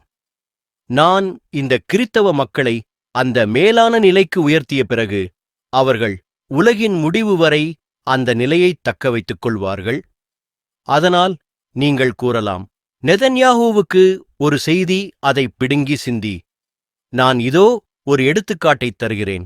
உலக அரசியலை குர்ஆன் மூலமாக எப்படி விளக்க முடியும் என்பதற்கானது. நான் நேரம் இருந்தால் குர்ஆனின் பிற வசனங்களையும் எடுத்துக்கொண்டு இன்னும் ஆழமாக இந்த பொருளை புரிய வைக்க இயலும். ஆனால் நான் உங்களை ஒரு புத்தகத்தை படிக்குமாறு தூண்டுகிறேன். த குர்ஆன் அண்ட் ரஷ்யஸ் டெஸ்டினி. விலை சுமார் 180 ராண்ட் இருக்கும் என எதிர்பார்க்கிறேன். ஆனால் புத்தகம் மலேசியாவிலிருந்து அனுப்பப்பட வேண்டும் என்பதால் சுமார் 20 ராண்ட் கூடுதலாக சேர்த்து மொத்தம் 200 ராண்ட் ஆகலாம். எனவே நீங்கள் ஒரு பிரதியை விரும்பினால் என்னிடம் சொல்லுங்கள். உங்கள் பெயர் மற்றும் தொலைபேசி எண்ணை கூறுங்கள். 2 மாதங்களில் புத்தகம் வரும் என எதிர்பார்க்கிறோம். இன்ஷா அல்லாஹ் புத்தகத்தை அவசியம் படிக்கவும் நான் மிகவும் மகிழ்ச்சியடைவேன். இப்பொழுது உங்களிடம் ஏதேனும் கேள்விகள் இருந்தால் தயங்காமல் கேட்கலாம். நாம் இங்கு இருக்கிறோம். ஒரு சகோதரர் காகிதங்களை பகிர்ந்து வருகிறார். எனவே கேள்வி எழுதி அளிக்க விரும்புகிறவர்கள் தயவு செய்து உங்கள் கையை உயர்த்துங்கள். நாங்கள் கிளிப் போர்டுகளும் கொண்டு வந்துள்ளோம். எனவே கையை உயர்த்தினால் அவர்கள் உங்களிடம் வந்து காகிதத்தை தருவார்கள். நீங்கள் உங்கள் கேள்விகளை எழுதி முடித்த பிறகு தயவு செய்து முன் வந்து கொடுத்து விடுங்கள். சரி, இப்போது உங்களுக்கு சற்று நேரம் கொடுக்கிறோம். சில நிமிடங்கள் உங்கள் கேள்விகளை எழுதுவதற்காக அளிக்கப்படும். அதன் பிறகு தயவு செய்து உங்கள் கேள்விகளை முன் வரிசையிலுள்ள சகோதரர் நீம் அவர்களுக்கு கொடுக்கவும். அவர் அதை ஷேக் இம்ரான் அவர்களுக்கு வழங்குவார். அவர்கள் பின்னர் கேள்விகளை வாசித்து தக்கவாறு பதிலளிப்பார்கள். இல்லையெனில் நாம் ஏற்கனவே 1 மணி நேரத்திற்கு மேல் செலவிட்டுள்ளோம். நீங்கள் கேள்வி எழுதிக் கொண்டிருக்கிறீர்கள் என்றால் தயவு செய்து அதை விரைவில் கொண்டு வாருங்கள். துவா. யா அல்லாஹ், உண்மையை எங்களுக்கு உண்மையாக காட்டுவாயாக. அதை பின்பற்றும் ஈமானையும் துணிவையும் நமக்கு அளிக்குவாயாக. பொய்யை எங்களுக்கு பொய்யாகவே காட்டுவாயாக. அதில் சிக்கிவிடாமல் எங்களை பாதுகாக்குவாயாக. எங்கள் இருதயங்களை நூர், ஞானம் மற்றும் நேர்மையால் நிரப்புவாயாக. உம்மத்தையே ஒற்றுமைக்கும் நியாயத்துக்கும் மரியாதைக்கும் வழிநடத்துவாயாக. நாளைய மறுமையில் எங்களை நீதிமான்களின் கூட்டத்தில் எழுப்புவாயாக, உமது அருளின் நிழலில். ஆமீன் யா ரப்புல் ஆலகமீன். யா அல்லாஹ், நாங்கள் உம்மிடம் வேண்டுகிறோம், பணிந்து பிரார்த்திக்கிறோம். பொய்யை எங்களுக்கு பொய்யாகவே காட்டுவாயாக, அதை உணரும் ஞானத்தையும் அதை தள்ளிவிடும் துணிவையும் அளிக்குவாயாக. விஷயங்களை அதன் உண்மையான உருவத்தில் எங்களுக்கு காட்டுவாயாக. வெளிப்படுவதால் ஏமாறாமலிருக்க எங்களை பாதுகாக்குவாயாக. எங்கள் இதயங்களில் நேர்மை, எங்கள் அறிவில் நூறும் ஞானமும், எங்கள் பாதங்களில் சிராத்துல் முஸ்தகீம் மீது உறுதியாக நிலைத்திருக்கும் நிலைத்தன்மையை வழங்குவாயாக. உம்மத்தை உண்மை, நியாயம் மற்றும் உமது அருளின் கீழ் ஒன்றுபட்டு வாழ வைக்குவாயாக. ஆமீன் யா ரப்புல் ஆலகமீன். நான் பேசியதில் ஏதேனும் தவறு இருந்தால் அது என்னுடைய அறியாமையாலோ தவறுகளாலோ ஏற்பட்டதாக எண்ணி தயவு செய்து மன்னிக்கவும். அல்லாஹ் நம்மை எல்லாம் மன்னித்து சரியான வழியில் நடத்துவானாக. ஆமீன். முடிவுரை. மொழிபெயர்ப்பு குறித்த முக்கிய குறிப்புகள். இந்த உரை ஷேக் இம்ரான் ஹுசைன் அவர்களின் ஆழமான கருத்துக்களைக் கொண்டது. இதில் இடம்பெறும் அனைத்து விளக்கங்களும் அல் குர்ஆன், ஹதீஸ் மற்றும் இலக்கிய வரலாறு ஆகியவற்றின் அடிப்படையிலான அவரது தனிப்பட்ட புலனாய்வுகளைக் கொண்டவை. இந்த உரையின் தமிழ் மொழிபெயர்ப்பு பொருளை எளிமையாக நம் மக்கள் புரிந்து கொள்ளும் வகையில் வழங்கப்பட்டுள்ளது. ஆனால் இந்த மொழிபெயர்ப்பில் பிழைகள், தவறான புரிதல்கள் அல்லது சரியான கருத்தை தவறாக வெளிப்படுத்தும் நிலைகள் இருந்தால் அதற்கு பொறுப்பேற்கும் மொழிபெயர்ப்பாளர் மட்டுமே. இது ஒரு மொழிபெயர்ப்பு உரைதான், அதாவது ஷேக் இம்ரான் ஹுசைன் அவர்கள் நேரடியாக தமிழில் பேசியது அல்ல. எனவே எந்த ஒரு தவறான விளக்கம் ஏற்பட்டாலும் அவர் மீது இல்லை, மொழிபெயர்ப்பாளரின் பொறுப்பு மட்டுமே.